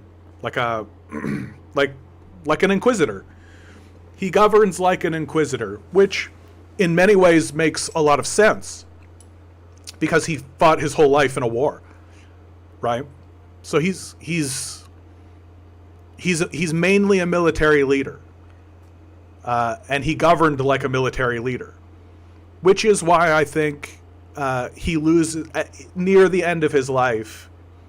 He loses a little bit more support, and people get a little bit more prepared for a new way of existing outside of the vision of Mao Zedong.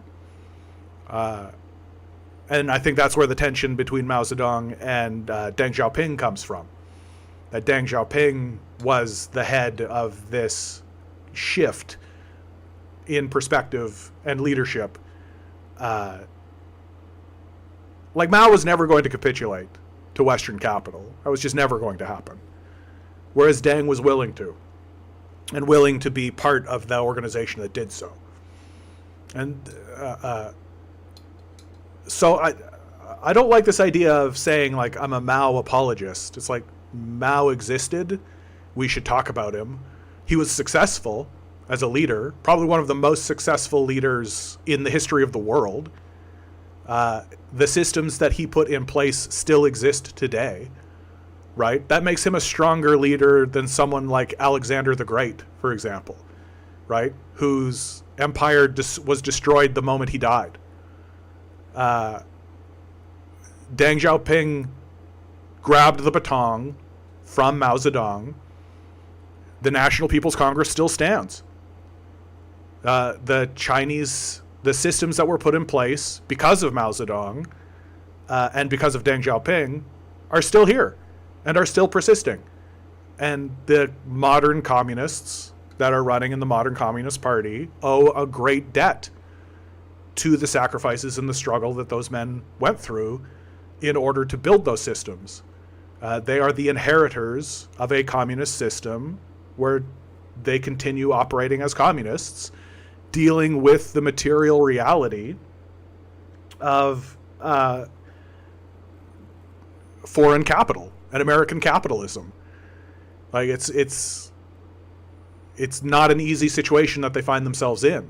But to say that, like, just China is capitalist because there are capitalist systems within its borders is essentially to take an ahistorical approach and just to admit you don't really know anything about China.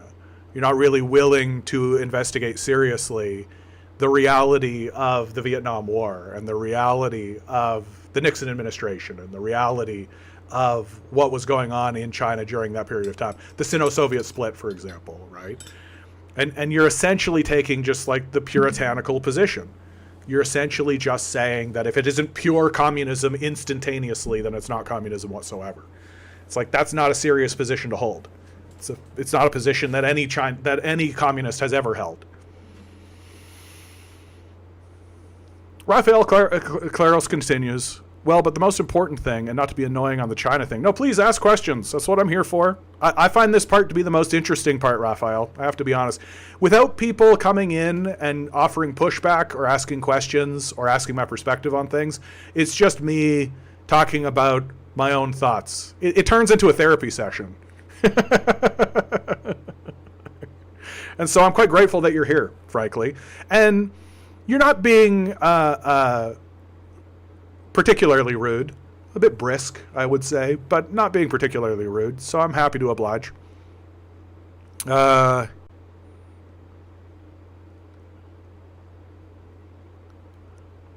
Raphael said previously, theory is different to practice. In theory, Zoran Mamdani is a socialist. In practice, he's a social democrat. Yeah, I agree with that. But I think he's not selling anything else. Like, the people who are saying that Zoran Mamdani is a communist, a socialist, it's just propaganda buzzword McCarthy bullshit. Like, Zoran Mamdani is a social democrat. He calls himself a social democrat, and that's pretty much what he's offering, right? Small-scale piecemeal reformism that'll be regressed backwards the moment a capitalist takes over. That's how it works. And Raphael continues, the most important thing, and not to be annoying on the China thing, they are not doing nothing against Israel, same with most every country. Yeah, this is an interesting criticism. It's a real tough situation for them, that China has to make tough decisions about where it wants to put its military might and where it wants to put its military force. And it's been very clear about what its position is on the Israeli genocide. It's been extremely clear about that. On the Palestinian genocide, I should say. But, like, is it going to launch a full-scale war about it? No. That's not in China's interests. China is really doing everything it can to avoid a war. It's doing, like, it's getting ready for it. Make no mistake about that. But it's not going to just throw military power against an issue on principle. Like, China is in a very, very interesting moment. Really interesting moment. And it'll get more interesting the moment Xi Jinping retires and his and the next person comes into power.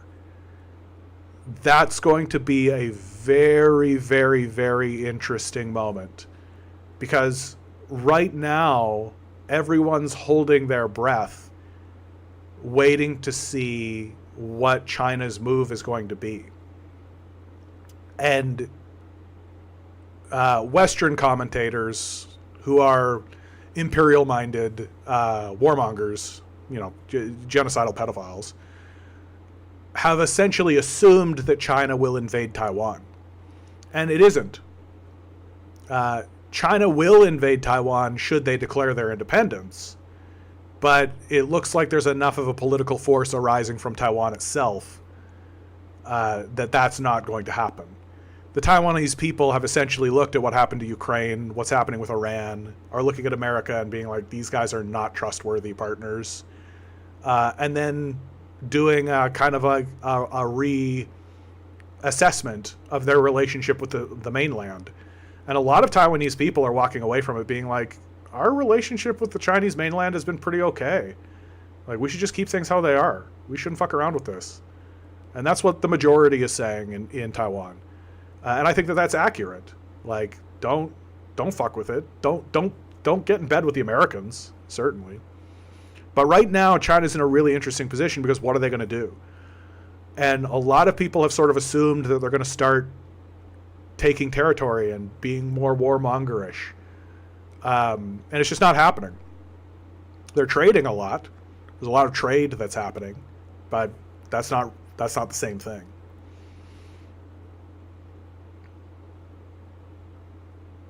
Raphael Claro says, last stance on China, I never claimed they were capitalist or laissez-faire capitalism.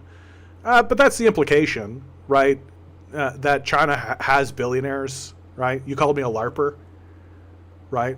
For saying I claim China to be communist, because they are, right?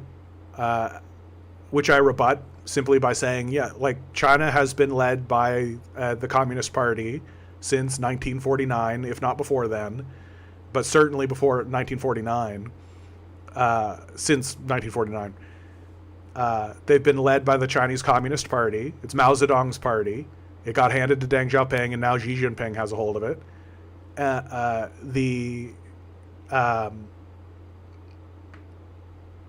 It's an unbroken line of communists, and they have had to defend themselves and make capitulations to Western capital in order to maintain peace. Like, the Korean War happened on their borders. The Vietnam War happened on their borders. American presidents were threatening nuclear bombardment on them. Japan was nuked twice. Like, the influx of American military into that region is very clearly, especially when the Americans are saying outright to the world in front of everybody that they're doing it to, quote unquote, staunch the spread of communism, right? Like, this is serious stuff. Like, this is serious shit. And China did not walk away from that unscathed. That they were put into a position where they were forced to manage the system of Western capital. And my argument is that while they have had to make concessions, i.e., you have billionaires, right? You have the outcome of Western capital. They have been navigating these choppy waters with great success. And now they're walking into a place where they are starting to push Western capitalist systems out of the country. That any system that was built during that neoliberal period, the Chinese are now starting to ask, okay, well, do we need it? Is it important for us to have this or not? And essentially what the Chinese do, I call it pruning the garden. That's how I call it. That's a very Chinese turn of phrase, so I like it. Basically, the Chinese are aware that eventually capitalist models fail because they're designed to fail. That's the Marxist perspective. When the capitalist model fails, the Chinese say, is this important or not? And if it's not, they just let it die. And if it is, they take control of it. That's what they did in the solar industry. It's what they did with their housing. And more, we just read an article from The Economist, you're seeing that the Chinese government is getting more and more aggressive with that because the Chinese people and the Chinese Communist Party is getting larger and larger and larger. It's growing in its prestige, and it's growing in its respectability and its credibility. I think one of the biggest cultural moments that happened in this discourse in the last 5 years was the Red Note moment. There was this moment where they were going to ban TikTok, right? The Americans were going to ban TikTok. And they were going to ban TikTok because TikTok was doing too good a job of exposing their crimes to the world. And that's just not me saying that. That's them saying it. And so they were going to ban TikTok. And they were going to ban TikTok because it's a Chinese app. And it's infecting the people of the world because it's showing dancing girls and genocide. And so in the wake of this threatening of this TikTok ban, a bunch of creators and a bunch of people jumped over to another app that was also a Chinese app called Red Note, so named because of Mao Zedong's Little Red Book. And this was an app that Chinese people use, right? It wasn't an app that the Chinese owned and the Americans used. It was an app that the Chinese owned and the Chinese used. And so you had this really interesting moment where a bunch of Americans started to directly interact with a bunch of Chinese people living in China. And so it turns into this kind of ad hoc cultural exchange where Chinese people are able to ask American people direct questions about their country and vice versa. And the result of those conversations was that you had Chinese people asking Americans like, hey, you're not paying like $500 for an ambulance, are you? Like going to the doctor's office doesn't, like if you get an illness, you're not bankrupted from that, are you? Like actual serious things they had been told by the Communist Party of China that they assumed were lies because to their ears it was too outrageous. Like, what culture would tolerate this? And they had Americans telling them directly, yeah, that's what happens here. If you get sick, you can get into medical debt. Yeah. And it can bankrupt you. Absolutely. And the end result of that cultural exchange was that you had hundreds of thousands of of Americans walking away going, oh my God, everything I've ever been told about China is a lie. And then you had hundreds of thousands of Chinese people walking away from it going, oh my God, everything the Communist Party told us about America was true. And so you have this enormous upswell of respect for the Chinese Communist Party come out of their own citizens. Because their own citizens who assumed that the Communist Party of China was lying. That's important to understand. That the Chinese Communist Party is not ubiquitously loved and believed by everybody. That the Chinese people understand the concept of propaganda, and they understand that, like, yeah, of course the Chinese Communist Party is going to want to polish a turd, right? And of course they're going to lie about their adversaries. Like, of course, we're not gullible and naive. Like, when the Chinese Communist Party tells us something, we go, yeah, maybe. I don't know about that. Seems a bit much. But then you have this moment of confirmation. This moment where hundreds of thousands of people go, oh my God, it is that way. It wasn't overstated. It's not hyperbolic. Americans live that way. Oh my God. And I think from there, you can see that there's been a consolidation of trust within the National People's Congress and the Chinese Communist Party. There's been this consolidation of trust. The Chinese Communist Party was already very well respected in China. The people of China have overwhelming support for the Communist Party of China. But that moment, I think, was a real moment when people in China started to say, we should start trusting these guys more. When they say things, we should believe them. And we should go along with what their plans are and their ideas are more. And I think you're going to see a follow-through on that. That probably not Xi Jinping. Yeah, the CPC actually suck at propaganda. Yeah, they do. Right? They do suck at propaganda because their perspective is just tell the truth. Just tell the truth. Right? It's fine. That the Communist Party of China has a real benefit in that they hold the moral high ground. That's a really tough.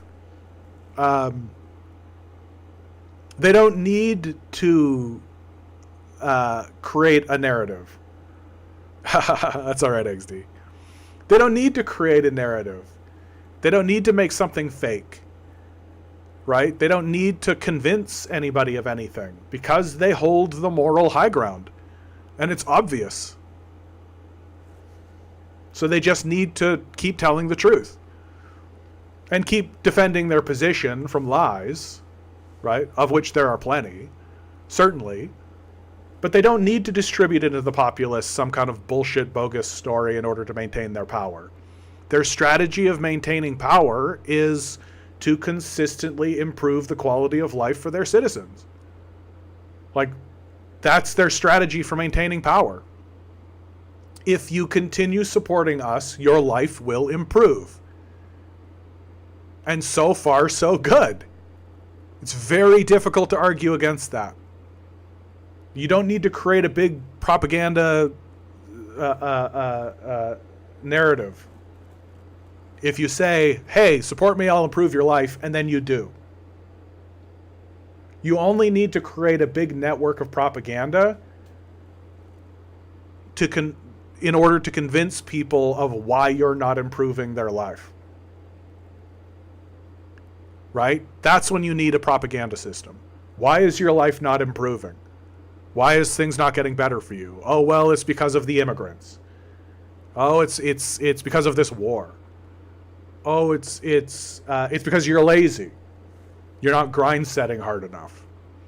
Right? So, Raph, you've asked this question twice now. So, thoughts on distributism. I want to get this correct. Distributism. Yeah, distribuism. Okay, I don't really know what this is, so your definition is going to matter a lot.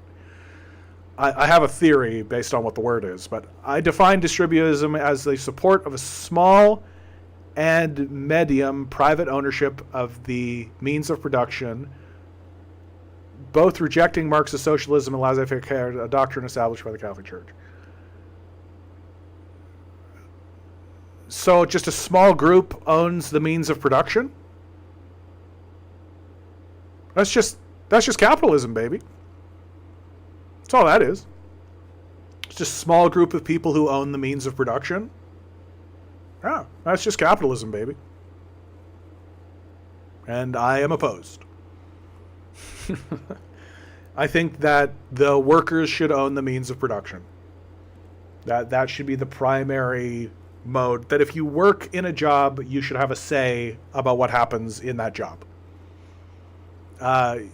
If you want...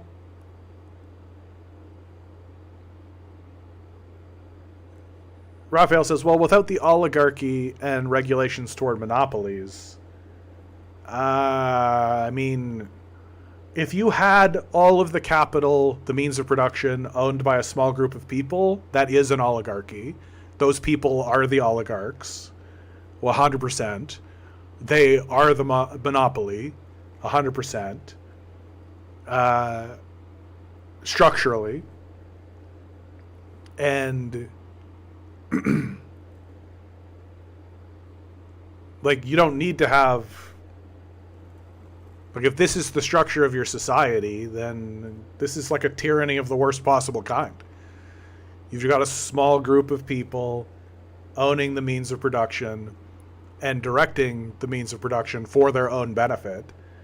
Like, for all the ink that's been spilled about the failings of capitalism, I feel like the largest failing of it is a structural failing that must lead to failure.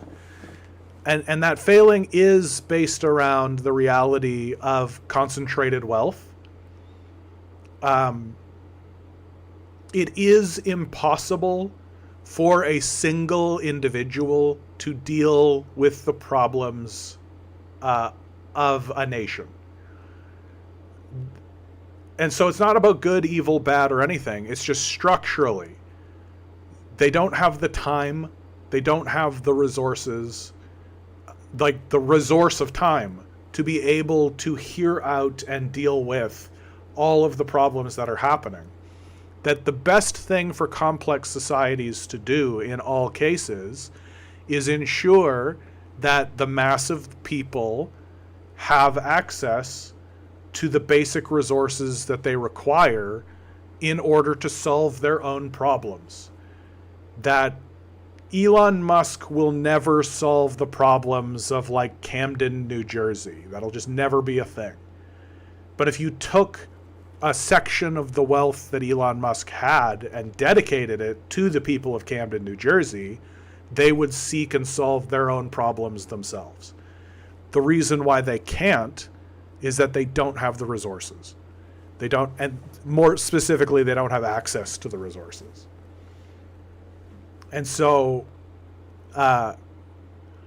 this concept that you're putting forward just sounds like an oligarchy. It just sounds like, yeah, and I mean, I'm sure the Catholic Church put that idea forward.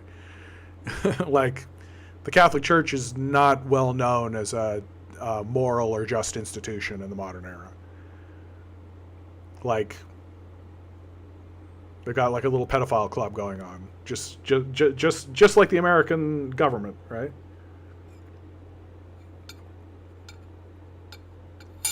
Ditto, good to see you.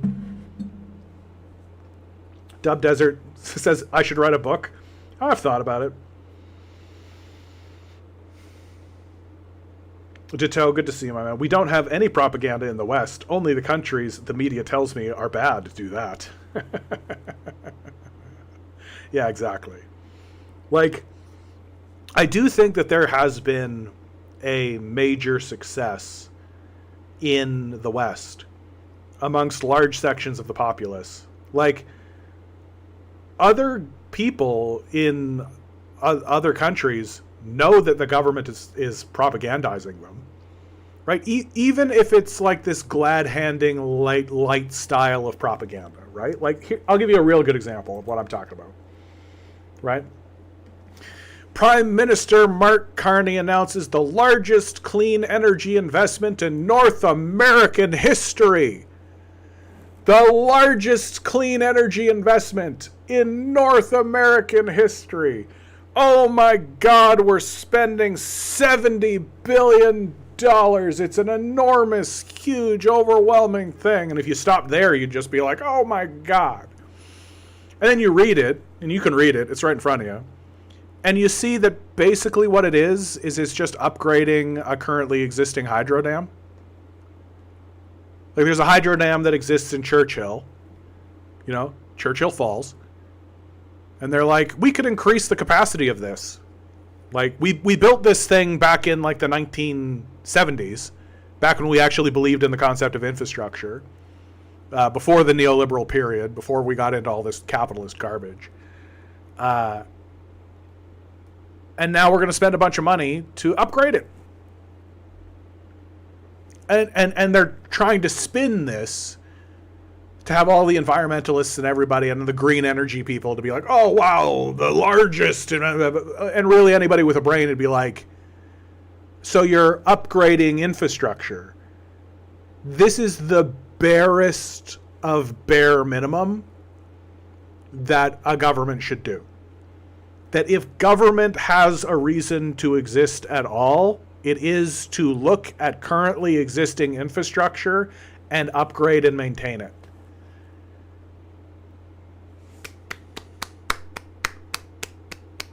Congratulations.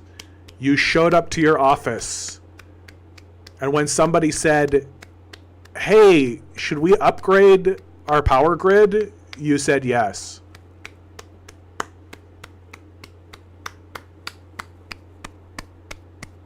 You did the bare minimum. Yeah, you did the absolute bare minimum.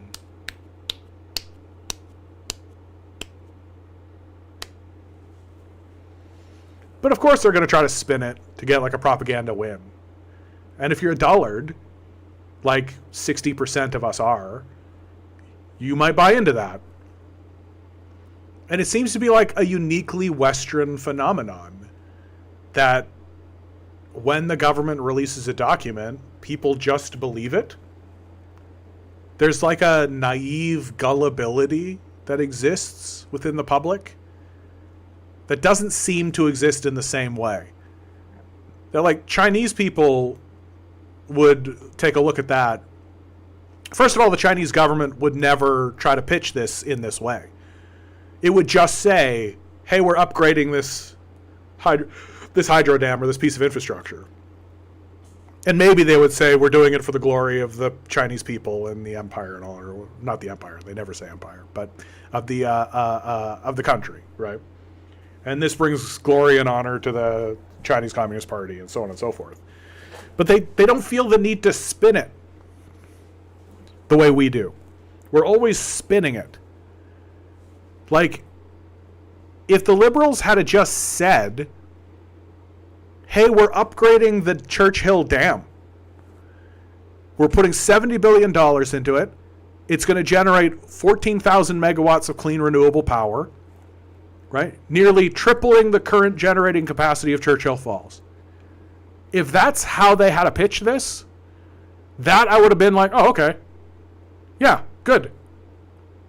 But the fact that they're saying it like largest clean energy investment, and it's just like, stop embarrassing yourself. Stop with this shit. Please. We know you don't give a fuck about that. Your environment minister resigned. Like, the ministry for the environment under the liberals resigned in protest. Like, shut up. We don't believe you. We don't take you seriously. Ugh. Compton, good to see you. Compton, I always love your comments, my man. Why are brokies so obsessed with having a system that allows some capitalism? Like, what is it to a wage worker? You could nationalize Amazon and you won't notice, except you would get ripped off less. Wages worry about communism because I guess socialism disallows creativity, which it doesn't, by the way. But then this capitalism literally annihilates creativity with AI. Yeah, like if you want the cleanest evidence that you can ever see that communism does not destroy creativity, it's the CIA's propping up of the Jackson Pollock movement. that the CIA, back in the 60s, the CIA was so concerned that the art coming out of the Soviet Union was so leftist in its quality and so progressive in its quality that they needed a counter movement to it that they could point at and claim was also progressive and also leftist, but distilled completely of its class quality. And so they found Jackson Pollock, amongst other artists, but Jackson Pollock is the big one. And Jackson Pollock was an artist who was experimenting with paint and art from the position of human expression. Can you take human emotion and human expression and put it onto a canvas and have that expression shine back at the viewer? Is essentially the Jackson Pollock movement. Abstractionism, right? And I'm not saying there is no merit to what Jackson Pollock was doing. I'm just saying that he was funded directly by the CIA in order to counterbalance the Soviets. And that's according to the CIA. The heartbreaking part about this story is that Jackson Pollock looks to have been unaware of it. That he was approached by some institutions, some art institutions, and in university, and basically asked if they could fund him to do his art. And he said yes, unaware that this organization was a shell company for the CIA. And so if that's what the CIA is doing to counterbalance the creative works that are coming out of communist societies, it's pretty tough to argue that communism destroys creativity, right? That the reason why the capitalists need you so convinced on this is so that you don't actually watch or look at any of the art or creative pursuits that were coming out of the Soviet Union during that period of time. Like, one of the ones I saw very recently was there was a comparison drawn between the depiction of Africans in American media versus the depiction of Africans in the media in the Soviet Union. And in the Soviet Union cartoons, because it was all cartoons, the Africans were depicted as very tall and strong and like normal looking. It was like a normal looking person with like colored in black, because that's the color of their skin. And they were like, okay, and they're going about their day, right, talking to people, and everything was very like, it was like a documentary of them being like, and this is who we are, this is what our culture is like, this is this, and it was all presented very like, this is who they are, and this is very interesting, isn't it? And then they compared it to some of the media that was coming out of like Looney Tunes during that time, and it's just blackface minstrel shit. Where like the big lips and the big eyes, and they're like, oh yeah, oh yes, master, like straight up. And that's the reason why they never want you to look at it, because they know that if you draw a comparison, like, oh, this was made in the 1950s, this was made in the 1950s. Go back and watch some 1950s Looney Tunes. Go back and watch some 1950s Disney shorts. Go back and watch Zippity Doo Dah. Right? Go back and watch this shit. Right? And then go take a look at what the Soviet Union was doing during the same period of time. And you're going to see pretty clearly a pretty sharp difference in the approach. And that's the reason they don't want you to look at communist creativity. Because when the communists get creative, you know, they make stuff like Star Trek. They make stuff that's about respecting the cultures of other people.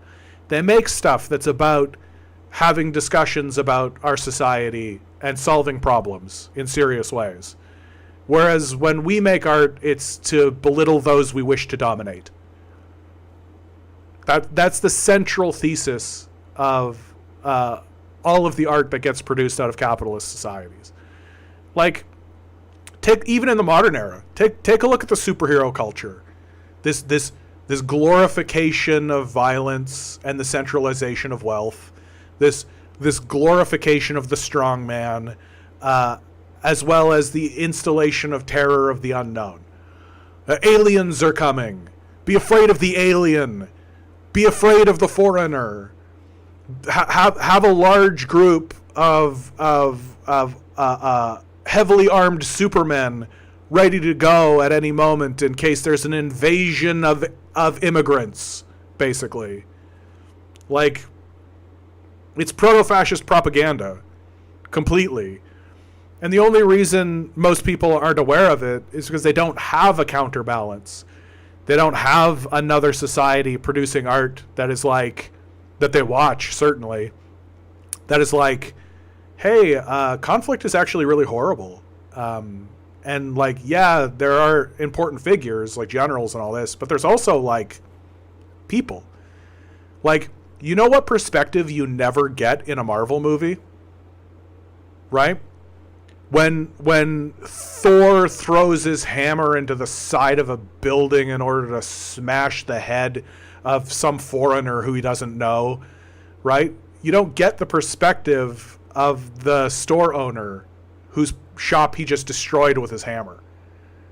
You don't get to see that guy living his life and then having this dramatic event happen and then having to clean it up, right? You don't see the perspective of the average citizen, right? We get these pathetic god cutouts that are way worse than the gods of yore, right? Like Zeus was way more interesting than these guys.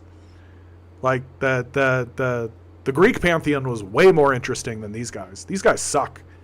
They're not worthy of our attention, let alone our adoration.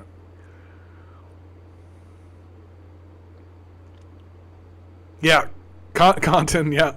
Marvel Universe is full of reality-bending geniuses, and yet people got light bills. Yeah, Peter Parker is ultra genius, and he has to pay rent. Yeah, because Marvel isn't post-capitalism despite god powers. Yeah, Tony Stark,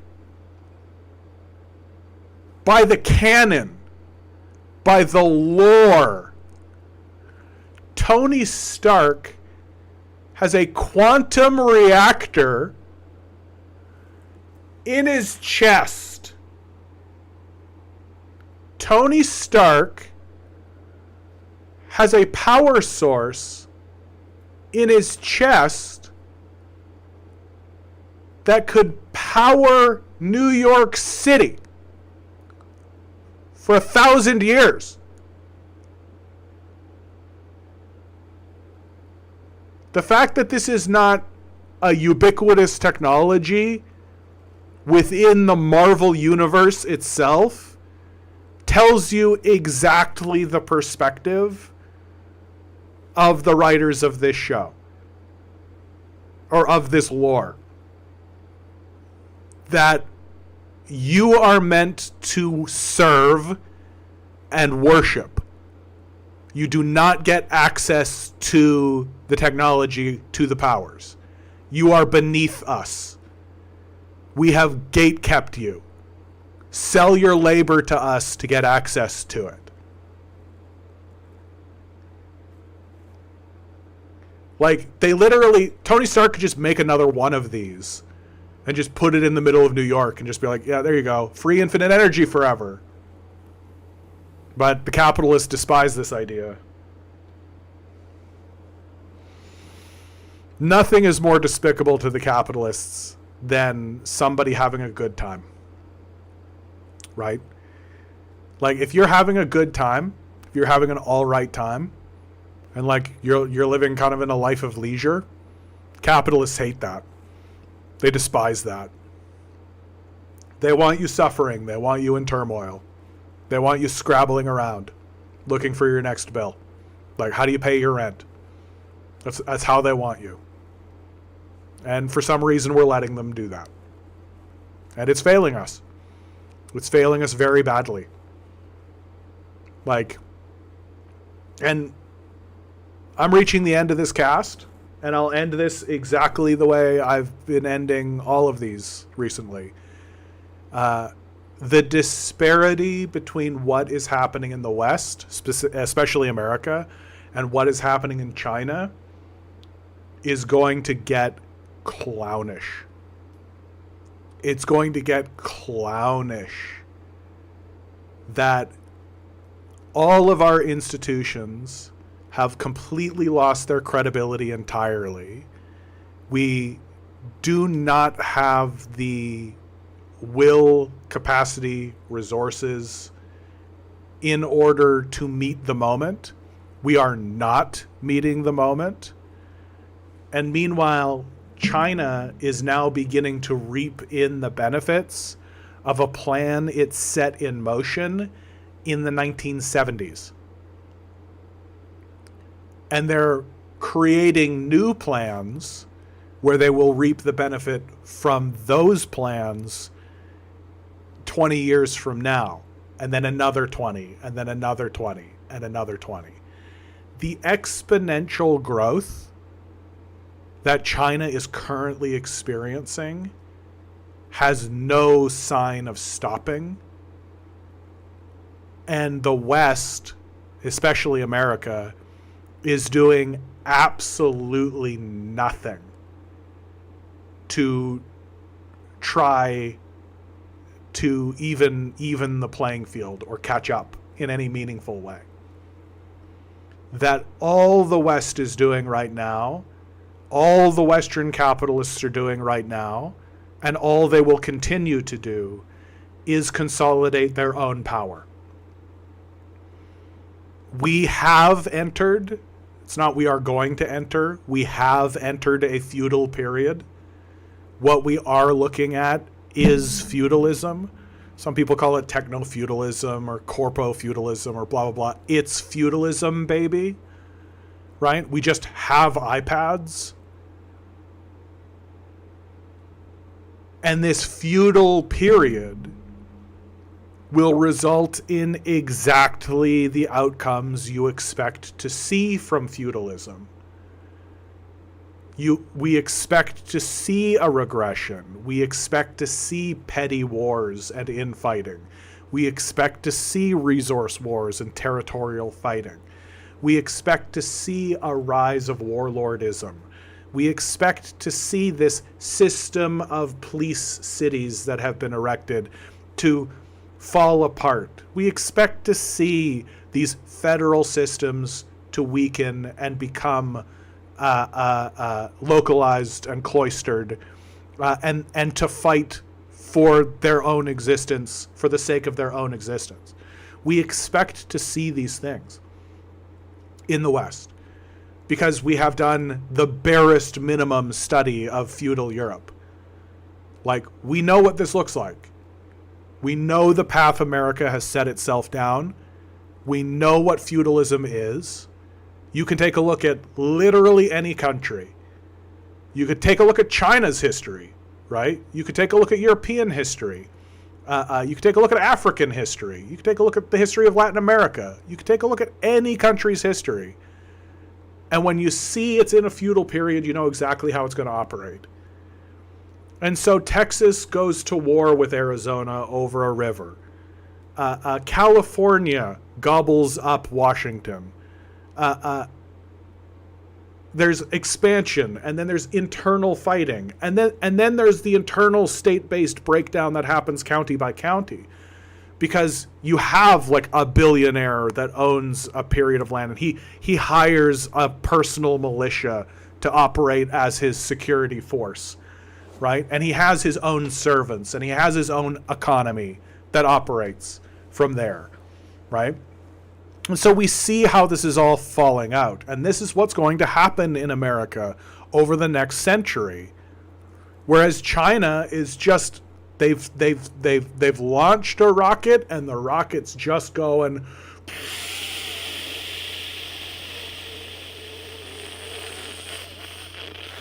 And the reason why it's so difficult to predict what's going to happen in China is because there isn't really a precedent for what China is doing.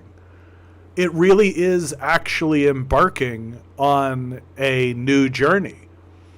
That all of the criticisms and all of the shit that China is being that even Western leftists are throwing at China is just them looking at ourselves being like, well, clearly they must be like us, and they're not. They're not. They've put together something that's better, and it's winning, and it's winning handily. Like, it's not close, and it's going to continue winning while we continue falling apart. And the disparity between our two cultures is going to get so wide and embarrassing, so radically embarrassing, so comically embarrassing, that the only way the capitalists are going to be able to keep people from asking, how come we're not like that, is by shutting down our access to it. That they're going to purge these social media systems. They're going to shut them down. They're going to heavily censor them. They're going to destroy them. And the reason why they're going to do that is so that we can't even search up, hey, walk around video in China. Hey, can I just have a look at what China looks like right now? They don't want you to know. They certainly don't want you to hear from the Chinese or from people who have visited China. They certainly don't want you to know anything about it. They want you to just be like, China has billionaires, dumbass. That's what they want. And very soon, way sooner than you think, the disparity is going to be so obvious that it's going to make us look like a bunch of dumbasses, which is completely accurate. It's just going to become like a hardline material reality. And the absolutely only way that we will ever pump the brakes on it and begin the process of engaging with reality rationally is if the people living in the countries that have collapsed into feudalism surround the houses of the ownership class. Until you surround the houses of the ownership class and demand a fundamental change to how things are operating, nothing's going to happen. Not one goddamn thing. And with that,